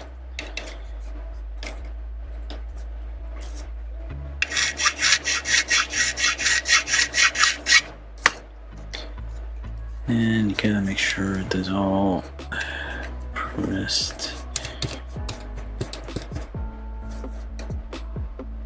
I mean, I think I mentioned this already, but this isn't actually Tamiya extra thin cement. It's just a bottle with the brush, which is one of the better features of this. I mean, the glue itself is very nice. It's nice and fluid, but you can get cheaper alternatives to that. Just shop around for like plastic cement, extra thin. You'll probably get something that has like similar, well, very thin viscosity and also like quick drying time, which is the two things you're really looking for. Once you got that, you can buy like a gallon of these and not have to buy plastic cement ever again, nor with your grandchildren. That could be your inheritance to them.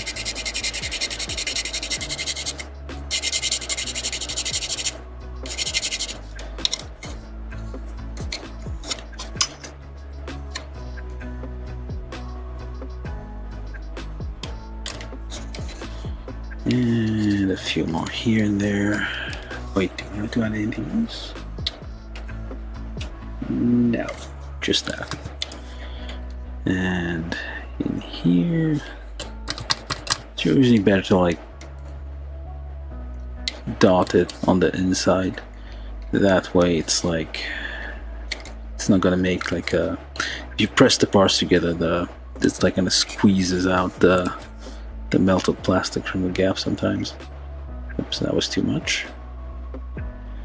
So it's probably sometimes cleaner if you kind of add the cement from the inside, and it just kind of fills in the gap, and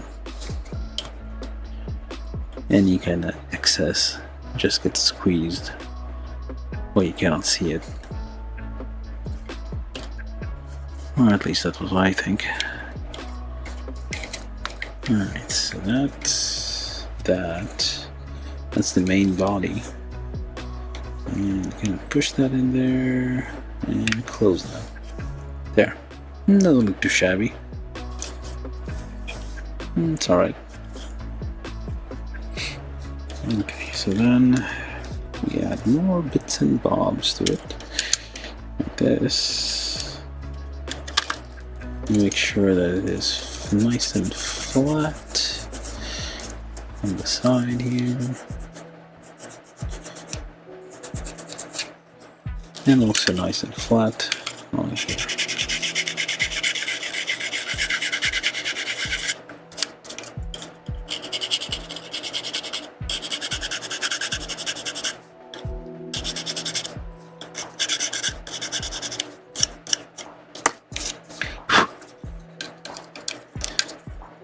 Okay, which way do you face?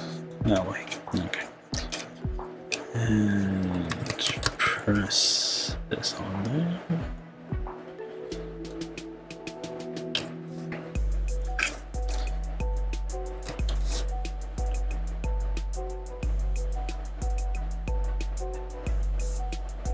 Plastic cement kind of lose to like smooth out some details sometimes. You can kind of sculpt the material by melting it certain ways. Not recommended because of the fumes, but it's doable. There's actually a video of like, I think Gundam Man or something, Gunpla Man, which was, I don't know if it's like an official video from Bandai or something, but it was a guy showing us how to, the superhero guy showing us how to do gunpla, and one of his methods was to use a large amount of plastic cement to kind of like melt off the imperfections.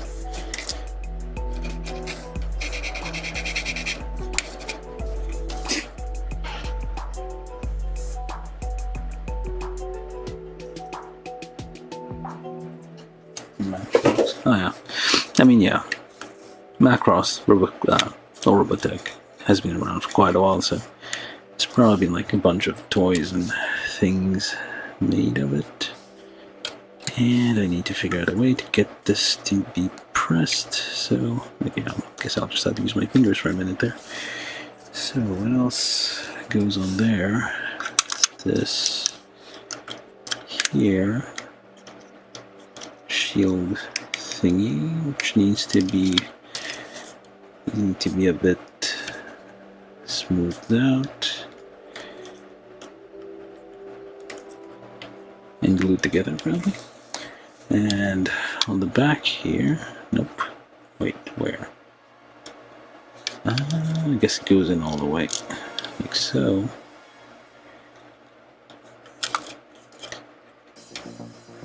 And this one goes there. Actually, yeah, it does. So now, okay.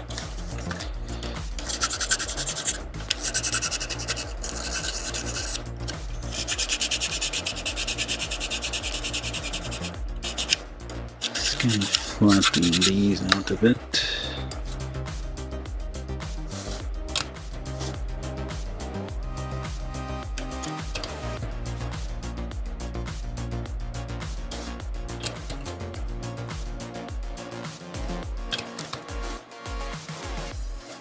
Just a little bit of things. Alright, and then this one.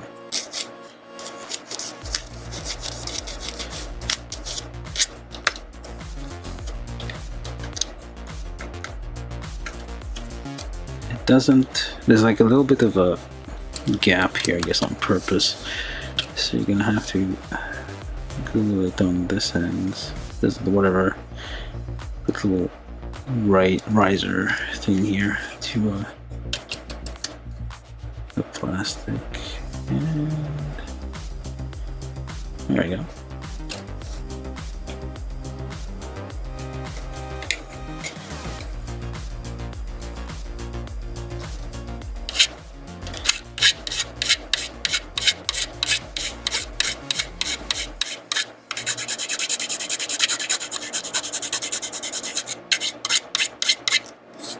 I'm gonna even out the edge here. It is a bit uneven.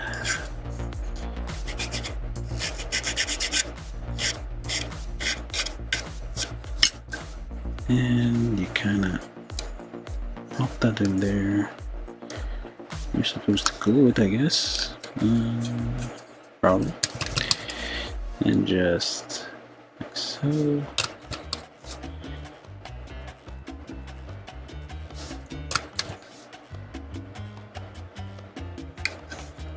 Technique mentioned earlier of sculpting or smoothing out rough patches with plastic cement.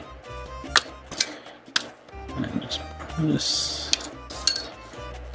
There we go. Nice and what have you. This goes in the back. Or is that the front? No, wait, that is the back. Wait, are all the weapons on the back? What the heck? No, no. No, this doesn't not open. That lies. Or is this what we're supposed to be using?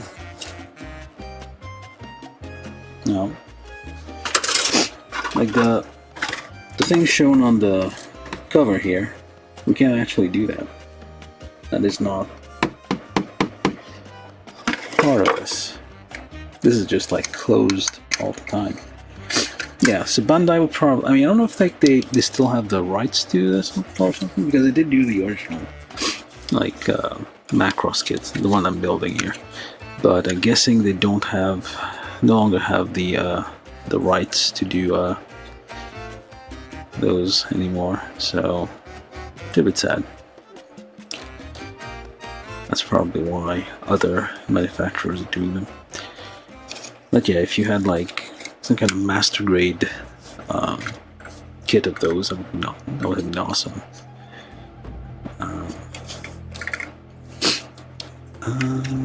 This way. I'm gonna glue this on just now. See, yeah, it holds just fine, I guess. Yeah, maybe not. Okay. So the only thing that kind of opens is this. It would have been nice if we all had the same option for this. And this. Okay, so yeah.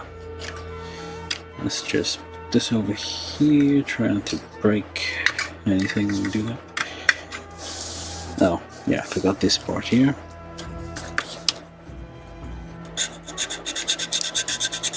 Just like even out any uneven parts.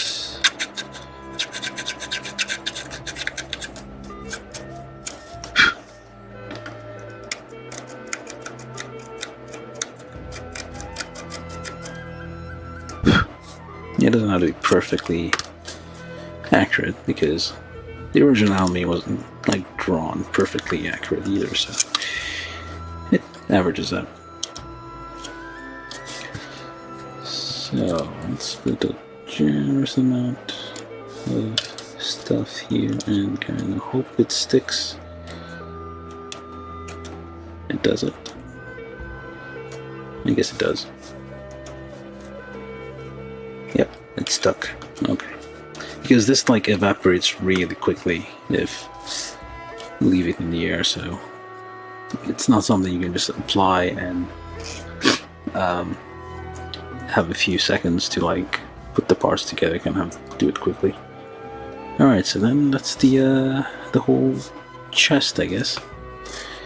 Now we start with the legs. How long have I been at this? 2 hours. Good grief. Yeah, it is, because it is it requires glue, requires a bit more attention, I guess.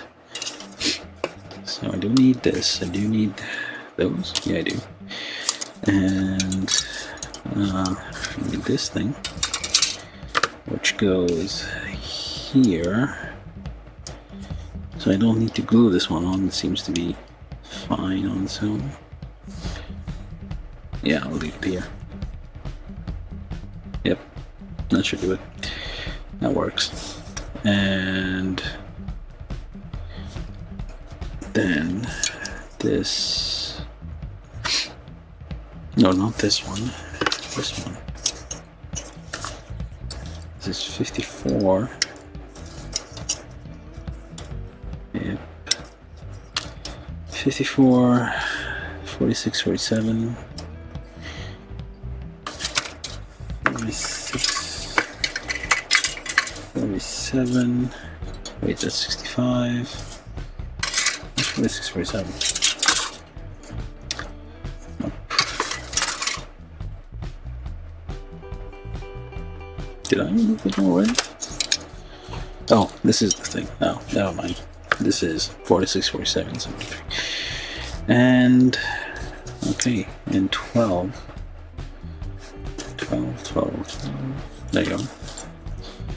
So that goes there. Nice. Very nice. We have, and I'm guessing no glue on this one. Unless we do glue. And then so like so, yeah. So it holds in here nicely. Very nice. Does not go anywhere. I mean, I guess we could glue that. It'd be a shame if it were to break. Okay. So just do that. Push that in. Okay, just let it dry for a second there. Now, we did all this, so then 29, 28, which are the remainders of these things. 29, 28 times 2.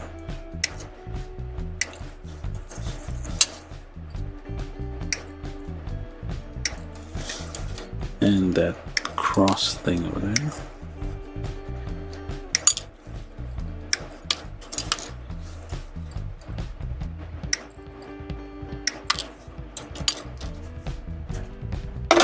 Another one more down, and then like so, and like so.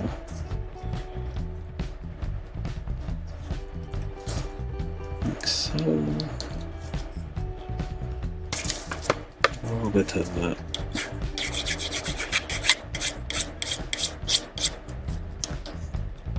This. And this.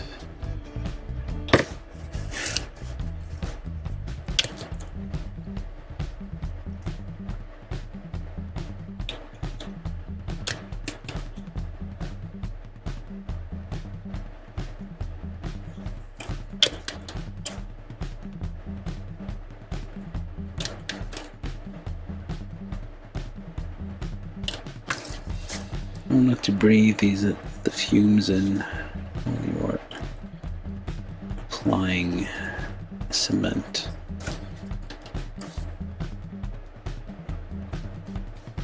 Just hold your breath for a second.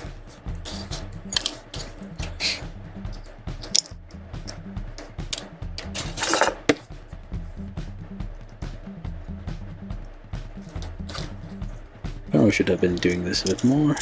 Just clear out the nub expansion here when you cut it. So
and then 53 and 65.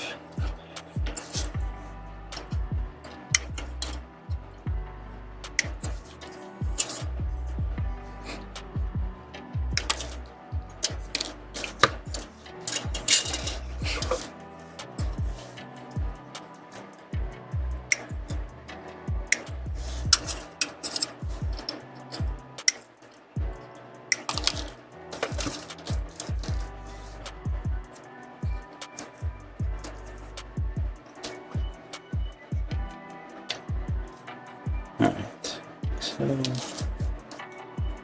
so obviously if you don't glue these, and then 55, 58, 59,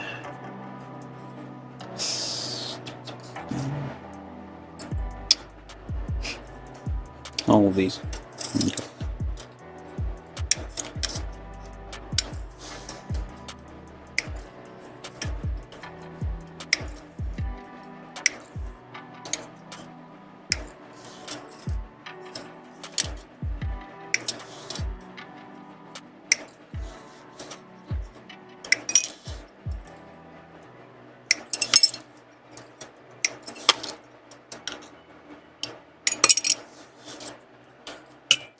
Oops.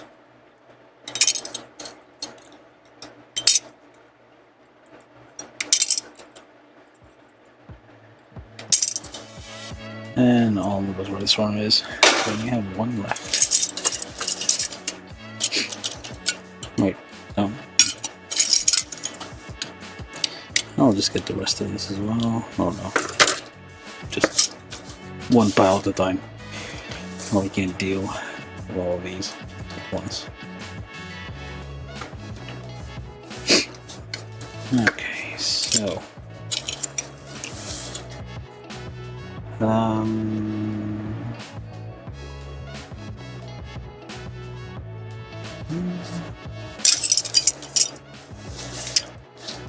right, got these.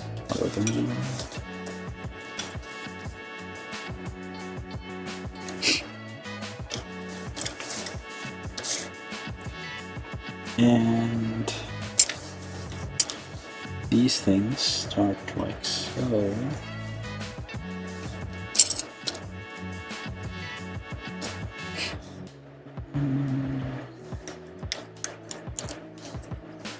This and that,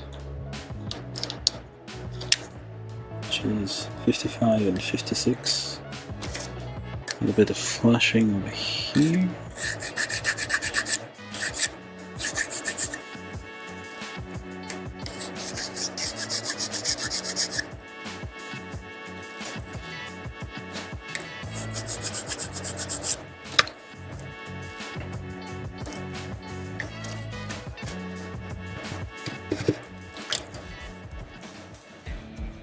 That's way too much.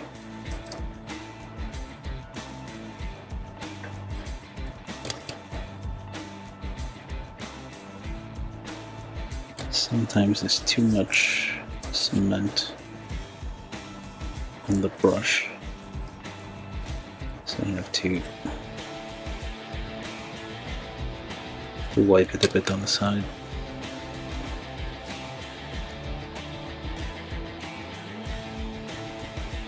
Doesn't, well, as long as you don't get your fingers on it, like in the puddle, should be okay.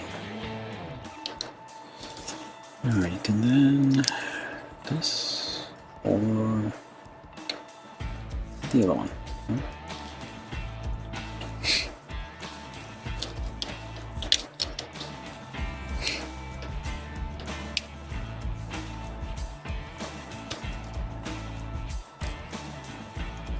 I'll deal with the flashing later.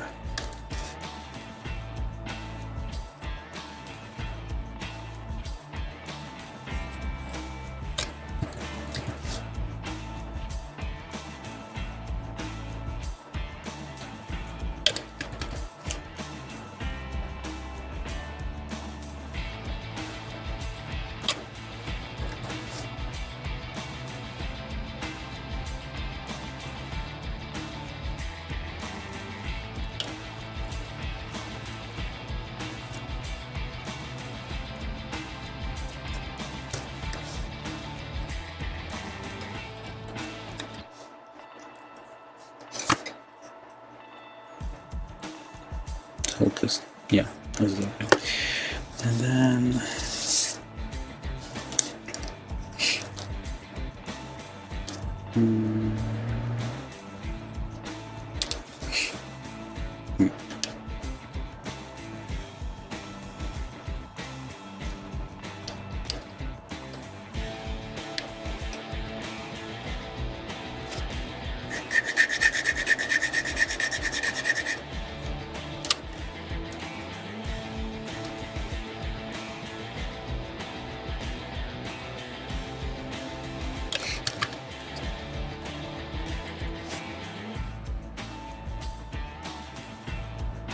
yeah, it can kind of melt nubs a bit with plastic cement,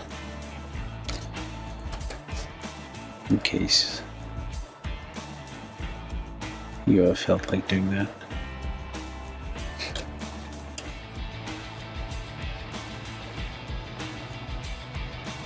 It's not perfect, it kind of makes it a bit muddy, I guess, but it works.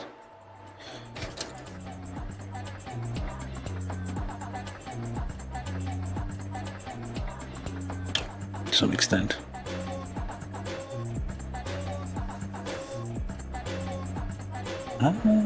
We didn't get that. What does this even do?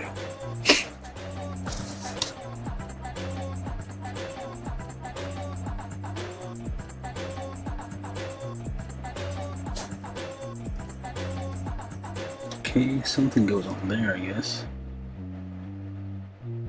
What? Could possibly go in there. Let's try to figure this out. Okay.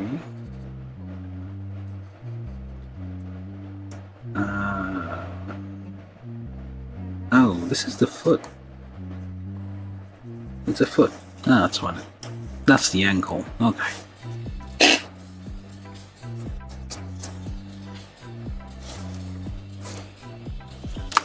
That's what I was looking at. Okay. 59.60, so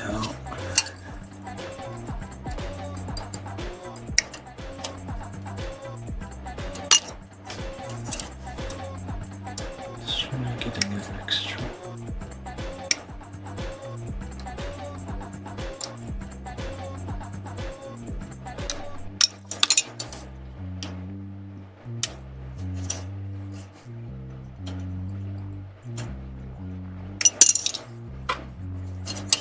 And these two.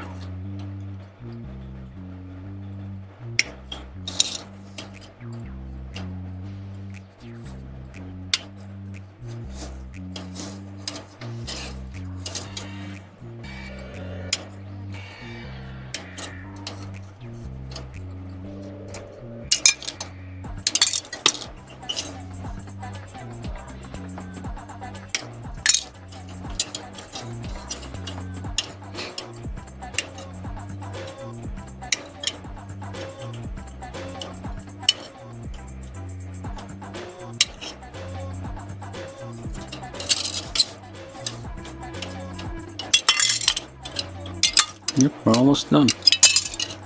It's all the parts, all the runners. Well, mostly. There's still these left. Which... hold up.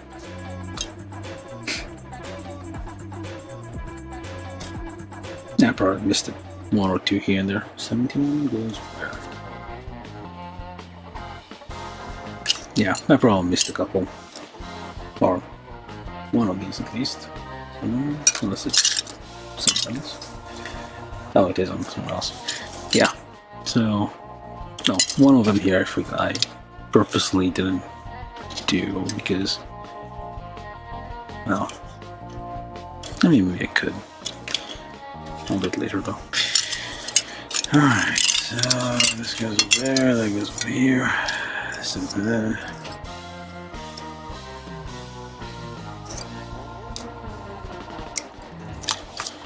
Trying to do a double lip, see if it lives up to the hype. So far, not really. Sometimes it works, sometimes it doesn't. Mixed results here.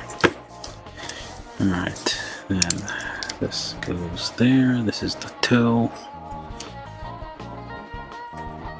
Actually, let's just join these together. Make sure they actually fit. And no clue. And kind of loosen that up a little bit.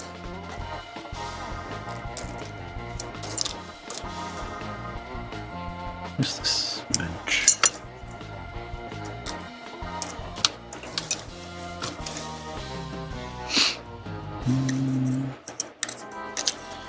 Alright, so then that goes there, this goes here, this one goes over there. Completely ignoring all the nubs here. A dot on here, a dot on there, dots everywhere.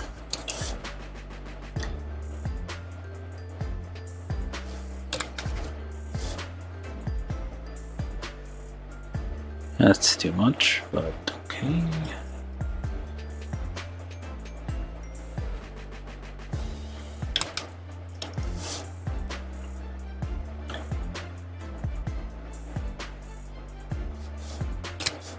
Alright, just press that down here. One second. Let me do this one.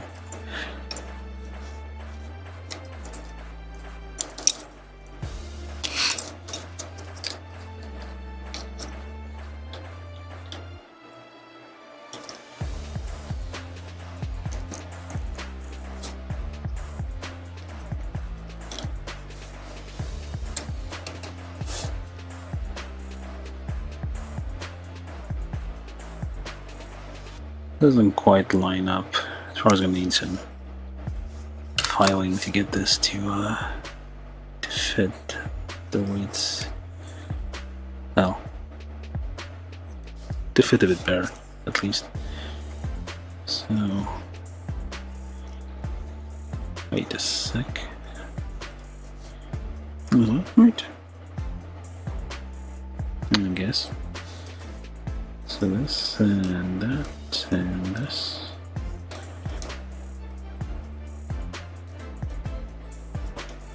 Alright. I mean, it doesn't look too bad. The closer you get to finishing it. Probably due to the fact they added more detail to the surface, it looks a bit more realistic, even if it doesn't have a huge number of gimmicks and what have you, but yeah, it's alright. Like stuff like these have quite a bit of personality to the thing.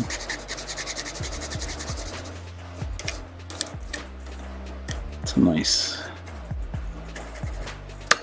vibe going on. And there. Move down some of the imperfection a little bit. Okay. You go there. Stay quiet. And there it is.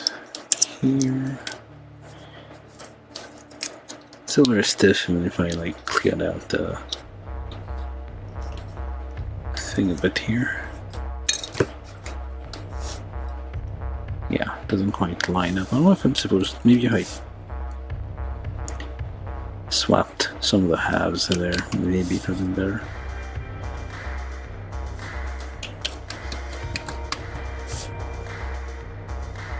Does not line up, but that is okay. We can fix that later. Alright, so then just leave it to dry. These are both the anklets there. Alright. There you go. And then from A, which is these things, we add to these like so, or not. This is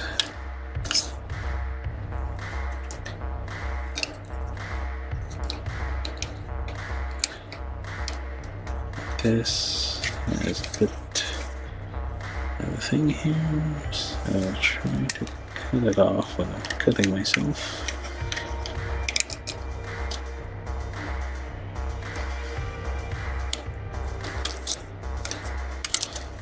Yeah, it's a bit in a weird position there. It's kind of a hard to reach spot.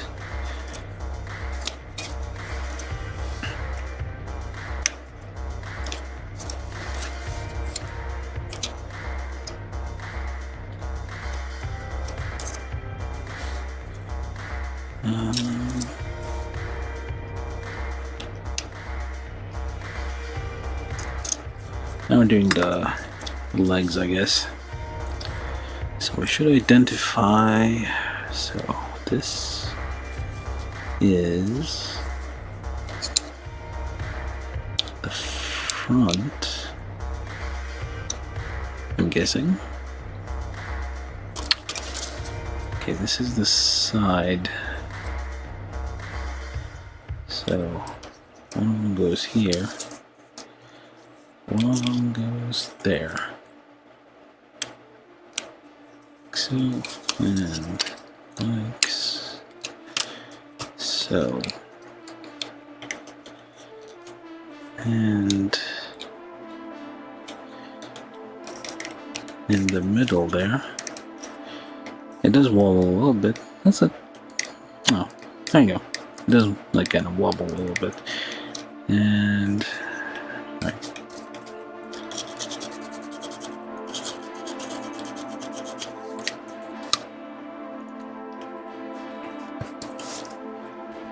And dot here, dot there, and a dot in here, and there, everywhere. Dots for you, dots for me.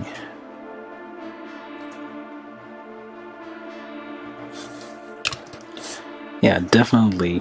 I mean, I don't know if we could petition Bandai to like do these. I mean, I tried getting them to do like patrol labor thing, and then a little while later, the other manufacturer started doing patrol labor. So I don't know if that worked or not. Probably not. Nobody cared at the time. Alright. But yeah, if we do like a social media campaign and like get Bandai to pick up like Macross again. Maybe do this fully transferable kit.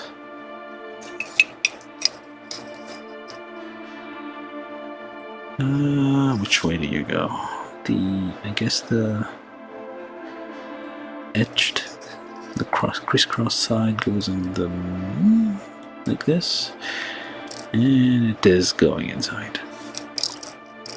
Well, that's bad. There's nothing. Yeah. So, oh, there we go. Probably should not. Let's try this again.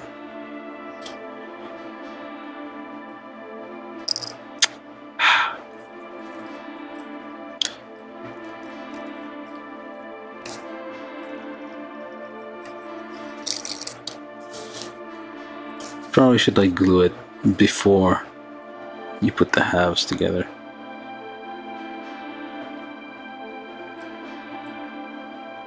And gently, there we go.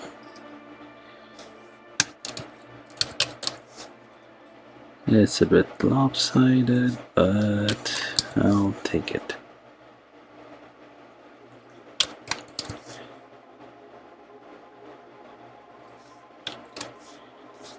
Let's try to nudge that in place without. Well, forget it then.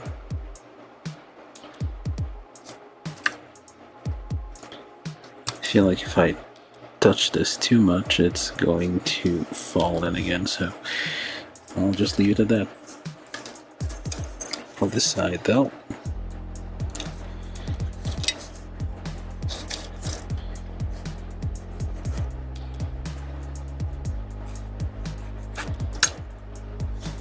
we shall try a different approach.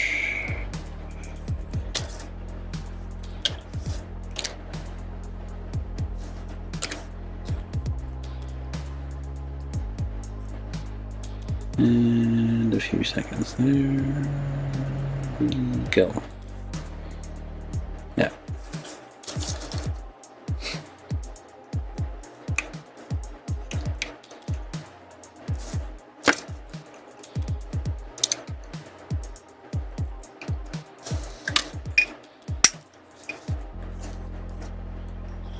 Alright.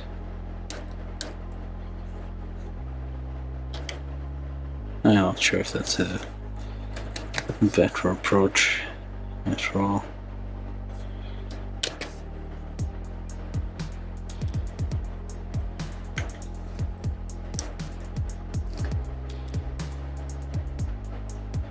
Yeah, that might actually be worse. Oh.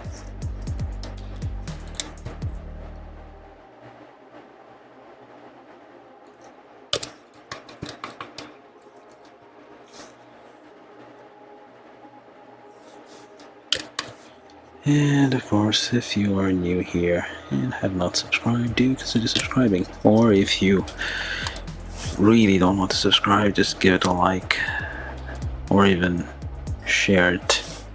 The stream, not scream, although sometimes you might wanna do just that. Okay, this one's coming off.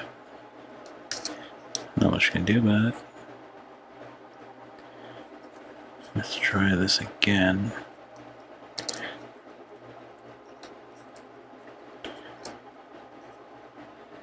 Okay.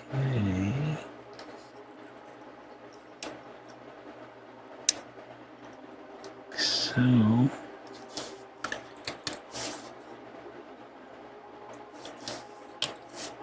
let's try it.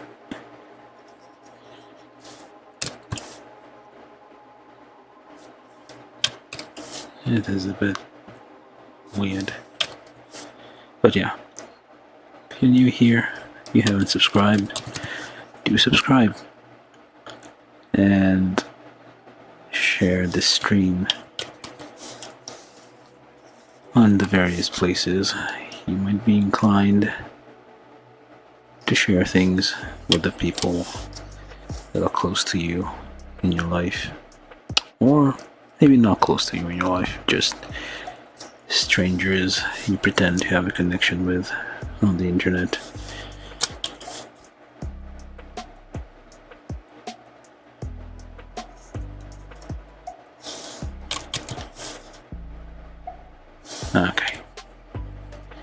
That should be enough messing around with this one. Alright, so now we have legs, sort of. Well, not exactly, but we do have things. Hopefully, yeah, I hope this is, yeah, they do look symmetrical, these parts. So it shouldn't matter if they're reversed.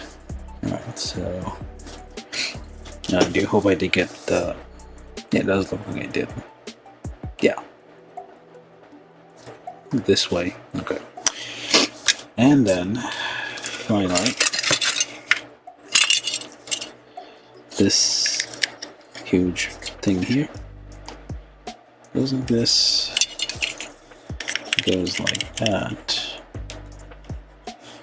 goes in here, and then it becomes our leg, just like that. Yeah, so I think I mentioned this earlier, like, yeah, I mentioned this earlier, but like the original, the old school Gundam kits. Oh, look at that. That's a nice little effect there. Very nice. But yeah, like the old school Gundam kits, like Master Grade, they used to call them, basically had similar construction and would require glue, and they were mostly static, is what the historians tell us. So this is kind of vintage in a way.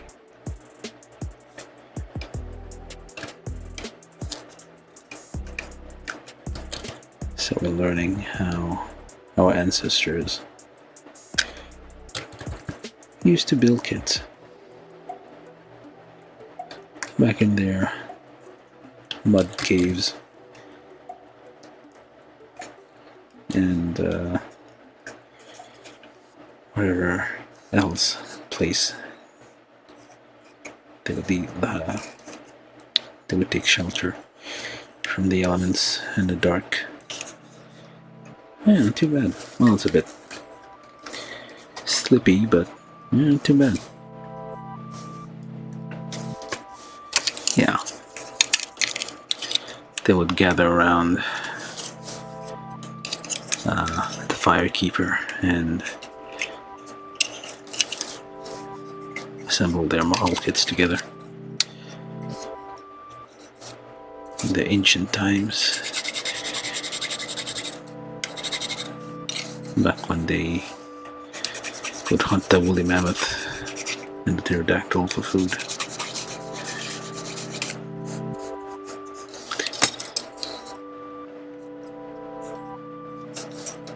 I don't know where I'm going with this, but anyway.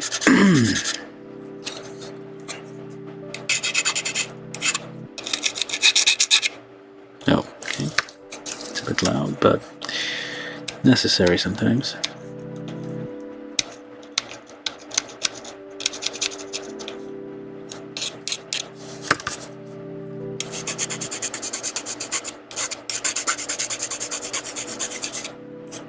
I'll deal with that in a minute.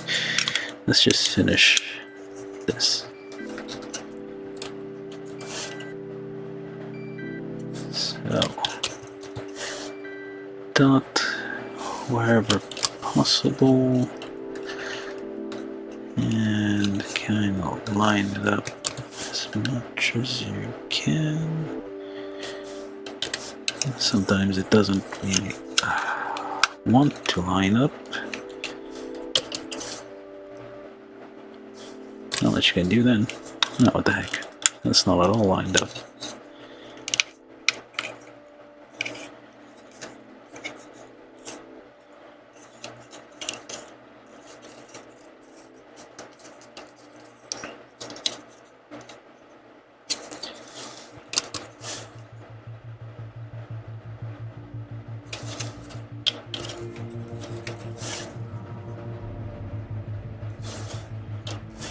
Okay, try to get it to somewhat line up.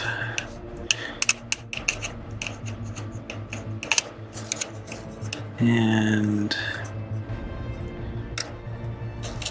yeah, somewhat.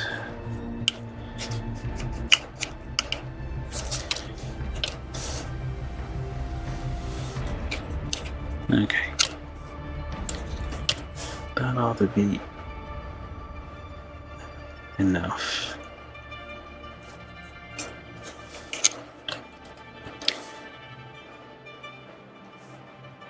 All right. Another foot done. Yeah, it's a bit slippy, but not where I expected it to be slippy. Like this part. I thought it would be a bit tighter. The ones that I kind of like loosened, try to loosen a bit, are still very tight, but yeah.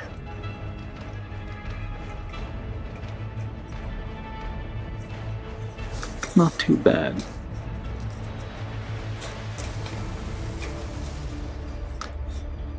Alright, so you can kind of stand on your own. You have your, these are the fog lights or headlights, I don't know. It has vehicle lights. Okay, so that's that. And then, finally, we do this one here. This is the front, I think. Yep. And this is the back. So there's no like dramatic assembly for this one. You just gotta assemble it because yeah. So get the legs, put that on there, get this on there. Make sure not to glue this. Actually, let's check first. Seems fine. And you put that on there and kind of hope you get it lined up correctly. And press a bit. There we go.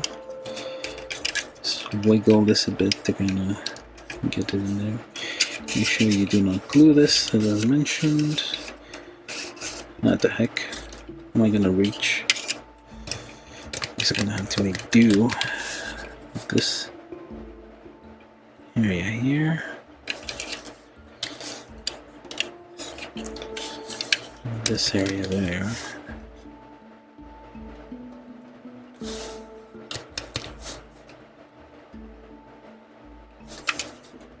And finally, I don't know if it's gonna even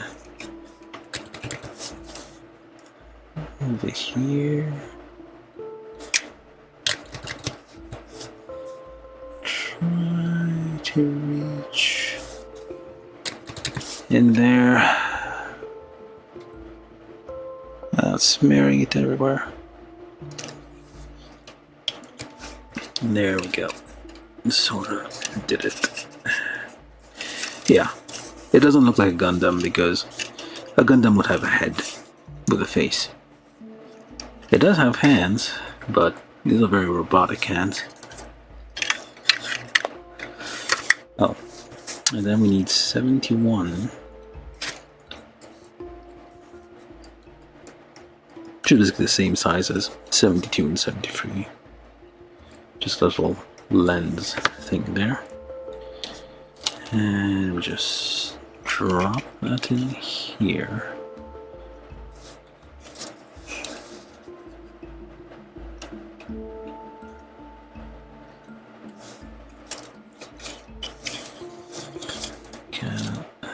Line it up with the hole there, and just a drop of cement, and there we go. Hopefully, yeah, sure, okay. All right. this goes up and down a bit, rotates. What the heck? It didn't. Oh, wait. What? What the? Felt like it didn't like turn all the way earlier. I guess it was the little nubs here just like preventing it from turning all the way. So now it does turn, so we can have access to that and can just add a little bit more of cement. And there we go. So now it does a 360. It would have been better if it was actually like limited in the amount you could turn, but that is okay. And then you can do up and down a little bit. Not much. Did I put this on the wrong side? No. I guess not. There's no... It's identical either way, so... Yeah. I think it does what it's supposed to do. And finally, you put these on. I probably should have glued that little spring, not spring, the little plastic snap ring thing they had there. Well, this one wasn't glued on, so that's fine. It does turn a bit left and right, and voila. Or not. Well, almost. Yeah. Okay, so we're gonna leave it at this, actually. Well, I'm just gonna do a dot here, dot there, and hope that it sticks. 1, 2, 3, 4, 5, 6, 7, 8, 9, 10. Nope.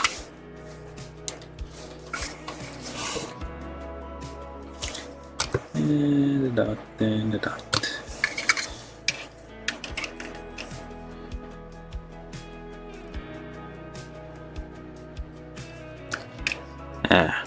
Yeah, probably will need something else to like hold this here. So I kind of want to do is like there are some details here. I don't know if I kind of want to like accent those a bit, and then once I do that, then I can glue this on. I can like drop in the cement like from the edges, and it'll properly bind to this. But for now, like it's a bit. Actually, I can use this glue, which is kind of contact glue, but just a dot. This is actually phone repair glue, so it is a bit tacky, and it will separate if need be, so you don't have to worry about like damaging the plastic, pulling it apart. For now, just to hold the things in place, which it is not doing apparently.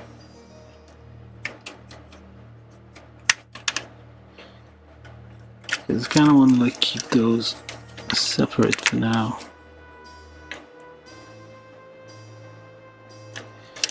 And turn this over here, there.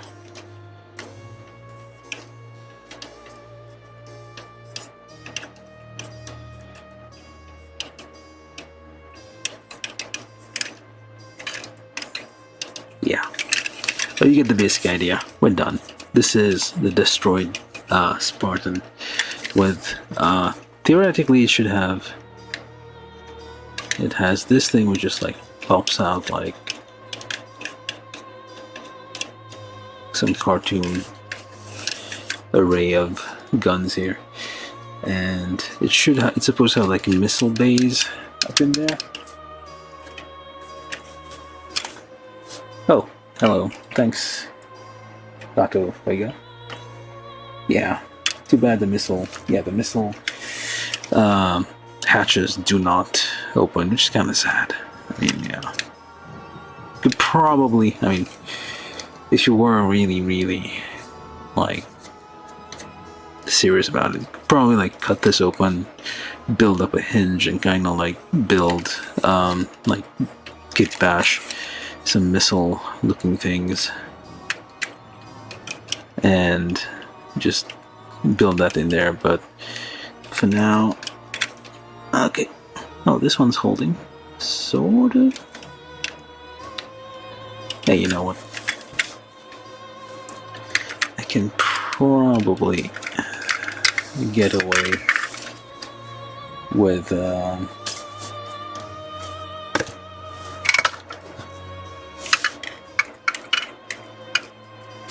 let's open these up a bit to make sure it's not, that's not the problem, why it's not connecting, and do this. You can always like it's not the end if you use plastic cement. You can sometimes kind of separate it still if you have a little bit of cement, and without breaking things too much if it's like on a hidden side. And there we go. Let's let it do its thing for a second or two. I was gonna hold it on. Normally I would like go in from all the angles wherever there's a point of contact, just like add a drop of cement just to make it more solid. But yeah, this is the Destroid Spartan from the first Macross, actually, I think. Yeah, this is because it's from 1980. I mean, I'm pretty sure like this is the kit is from 2010, but I'm pretty sure it's a reissue of whatever kit was from the original 1982 anime. What was it called again? Super Dimensional Fortress Macross.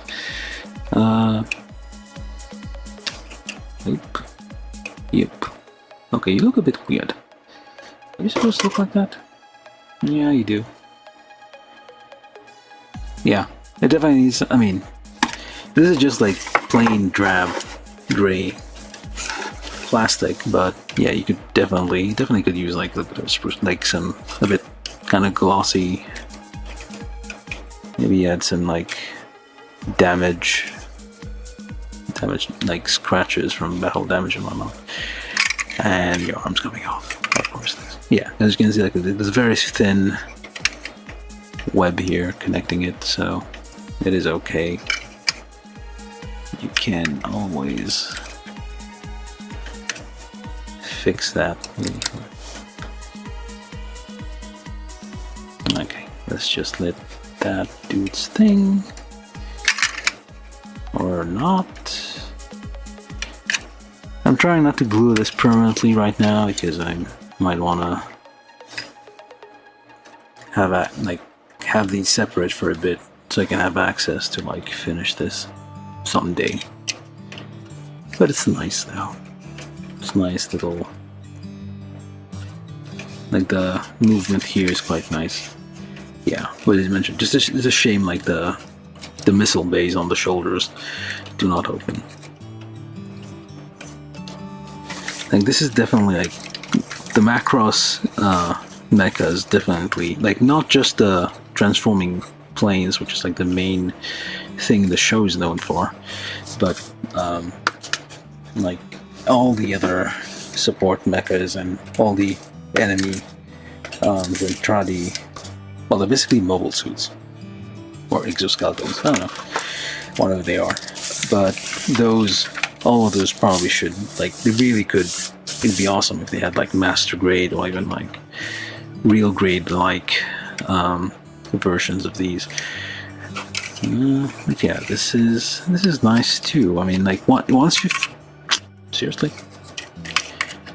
this is not gonna look like, if I'm gonna do the outro and the arm's gonna keep falling off.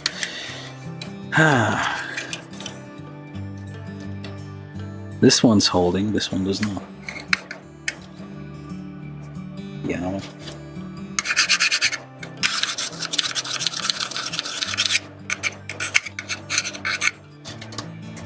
Let's try this one last time.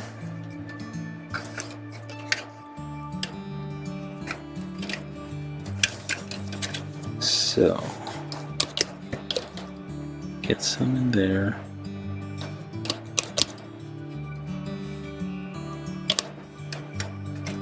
It's a good thing I have tons of plastic cement. Probably won't run out in this lifetime.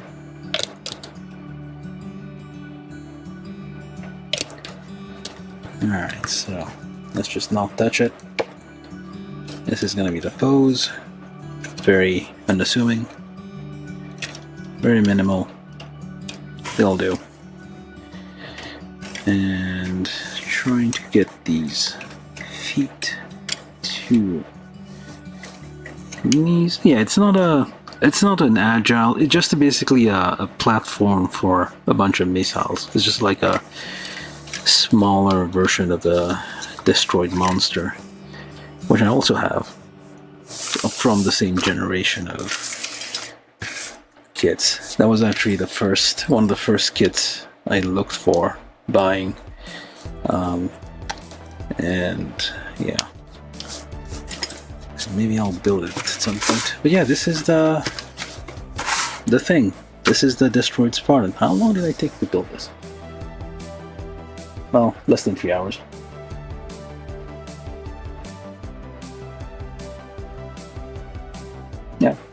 Yeah, definitely. Yeah, this definitely, like these. This is not like some kit you just for like. It's not for like the articulation of the gimmicks. It's like something you like paint and like spend a lot of time like cleaning up. That's how the old kits were.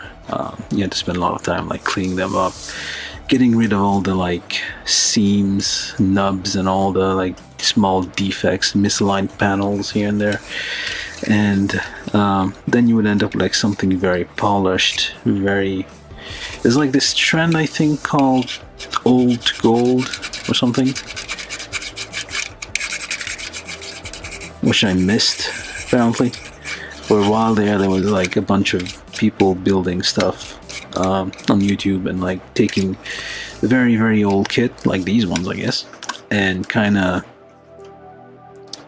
spending lots of time like cleaning them up, painting them, making them look as good as possible. Yeah, basically old to gold. Maybe I'll try to do that. Yeah, I'm not that good at painting, but I might try. And do this one, and maybe some of the other ones I have. I think there was another one I built, which was kind of old. Actually, yesterday the master grade Dunbine was just kind of old and has a few weird bits to it. Oh, and also the Helldiver I did the other day from Patrol Labor. Very old kit. But yeah, definitely has potential. Yeah, but this is like a refresh. I think I mentioned this. This is from 2000. This one is from 2010, but the original is probably more from closer to 1982 that came out, like, because this construction technique like is old school. Like that's how all the kits used to be in the very beginning of Gunpla. And they did add like a sheet of water slide decal for markings to like add a bit of like color to this once you're done painting it. So that's like something very nice. Yeah, so this is the Destroid Spartan. Nice little kit.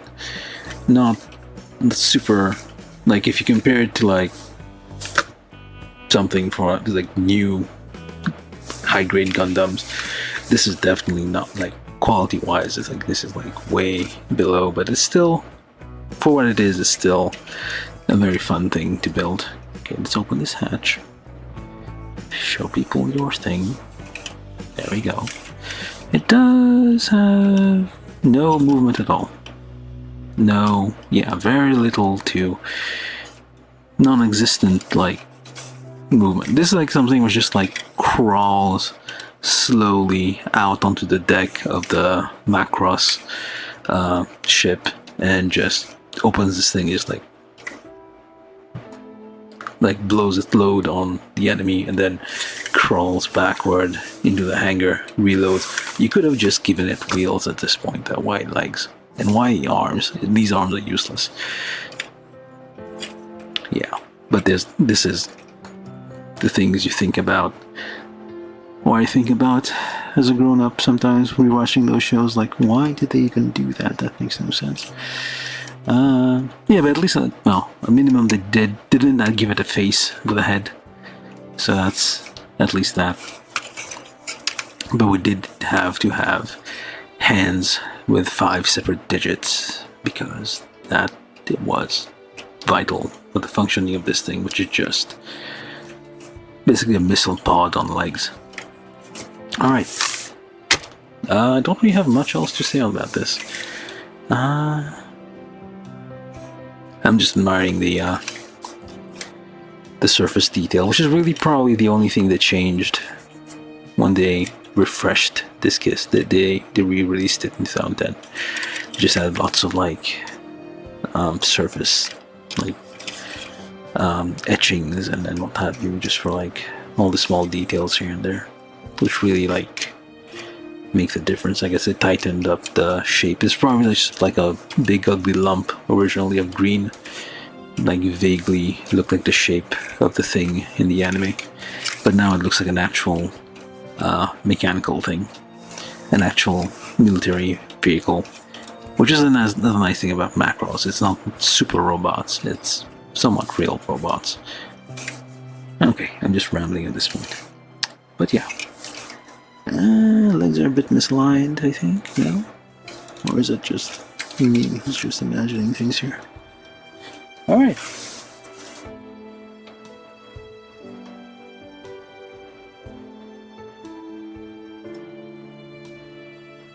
Yeah, alright, just catching a one shot. Yeah.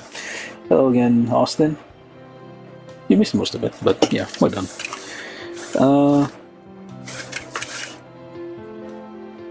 There we go. I'm gonna, well, it's not much to look at because just the big, it's mostly green. Hopefully.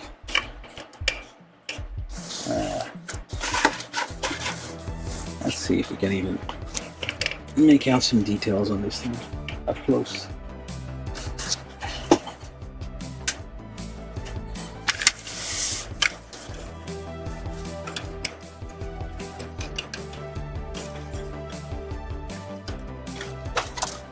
As you can tell from the box art, it doesn't really come with any kind of like signature pose. Like it just stands there. This is basically, I think it's like, it has very few, it's always the same scenes on repeat whenever it's used. It just walks out into the deck, fires its missiles, and that's it. That's usually how you see it in the show. I don't think they show it like doing anything else, really. Maybe holding up some things with the arm sometimes, but yeah, not much else. All it does is just stand there, so that's all it does really. That's all it can do really. Yeah. Do we have, I don't think we do have, because there seems to be grills on the, where the eyes are supposed to be. I mean, the eyes, the cockpit, the pilot seat has like grill, but I don't think they do give you. Let me have just paint that gray, I guess. Or maybe you have some grill left over, some other kit I can use it on there. Alright, let's look at that.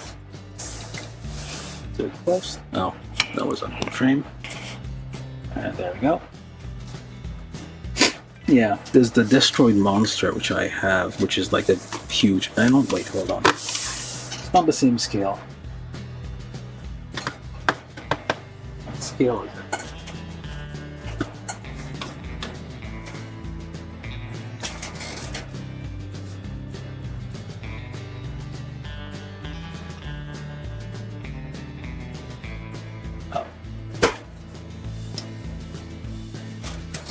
Yeah, I do have the Destroid monster, which is 1 to 200 scale, so it is like probably around the same size as this, but it's supposed to be like a massive gigantic thing, which I put a gigantic cannon on it. But sadly, I mean, they do have like a not a model kit, but like a pre-built figure in metal. I think Bandai made of the Destroid monster, which is nice, but you kind of want to be able to build things rather than just have them already made. Okay. Anyway, that's all I think we have for this. Looks a bit okay.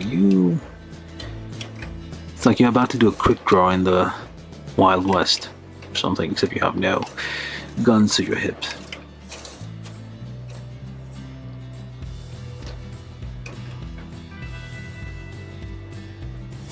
There you go. What do your knees even do? Not much. That's all the range of motion the knees have. It basically just like shimmies out onto the outside, and yep. It doesn't walk, it just shimmies. That's that's all he does. It just like wiggles out there. Alright, that's all we have for now. So if you're still watching, thank you for staying so long. If you watched the whole thing, that's like a long time. And yeah, I'll probably be back tomorrow unless something happens. But yeah, I'll be building another kit for some random thing, whichever. Could be a gunplow or something else. And yeah, this has been the build of the Destroid Spartan 1/272 scale model kit from Macross. What was it called again? Super Dimensional Fortress Macross. Also called Robotech in some different places. Depending how it was translated back in the 80s. And yeah, kit from Bandai. The box says it was made in 2010, but this is probably a refresh of some older kit just to add more details, surface details and whatnot. Yeah, it's a fun kit to build. It's not a snap fit kit. No, well, snap fit thing, but it does require glue. But it's still somewhat. It's not too awfully complicated to build. It is fairly simple. It looks okay. Most of like the potential here really is. Oh, it does go up and down. Look at that. Oh, something was blocking it before. Okay. But yeah, it does have potential to be look quite nice as a figure, just a display figure, and it's quite handsome looking thing. Alright, that's all I have to say, otherwise I'm just going to be on repeat. And I'm going to leave you with this thing spinning for a bit. Thank you for watching, do subscribe, tell your friends about this stream, like, don't like, well, avoid not liking, just leave it alone if you don't like it.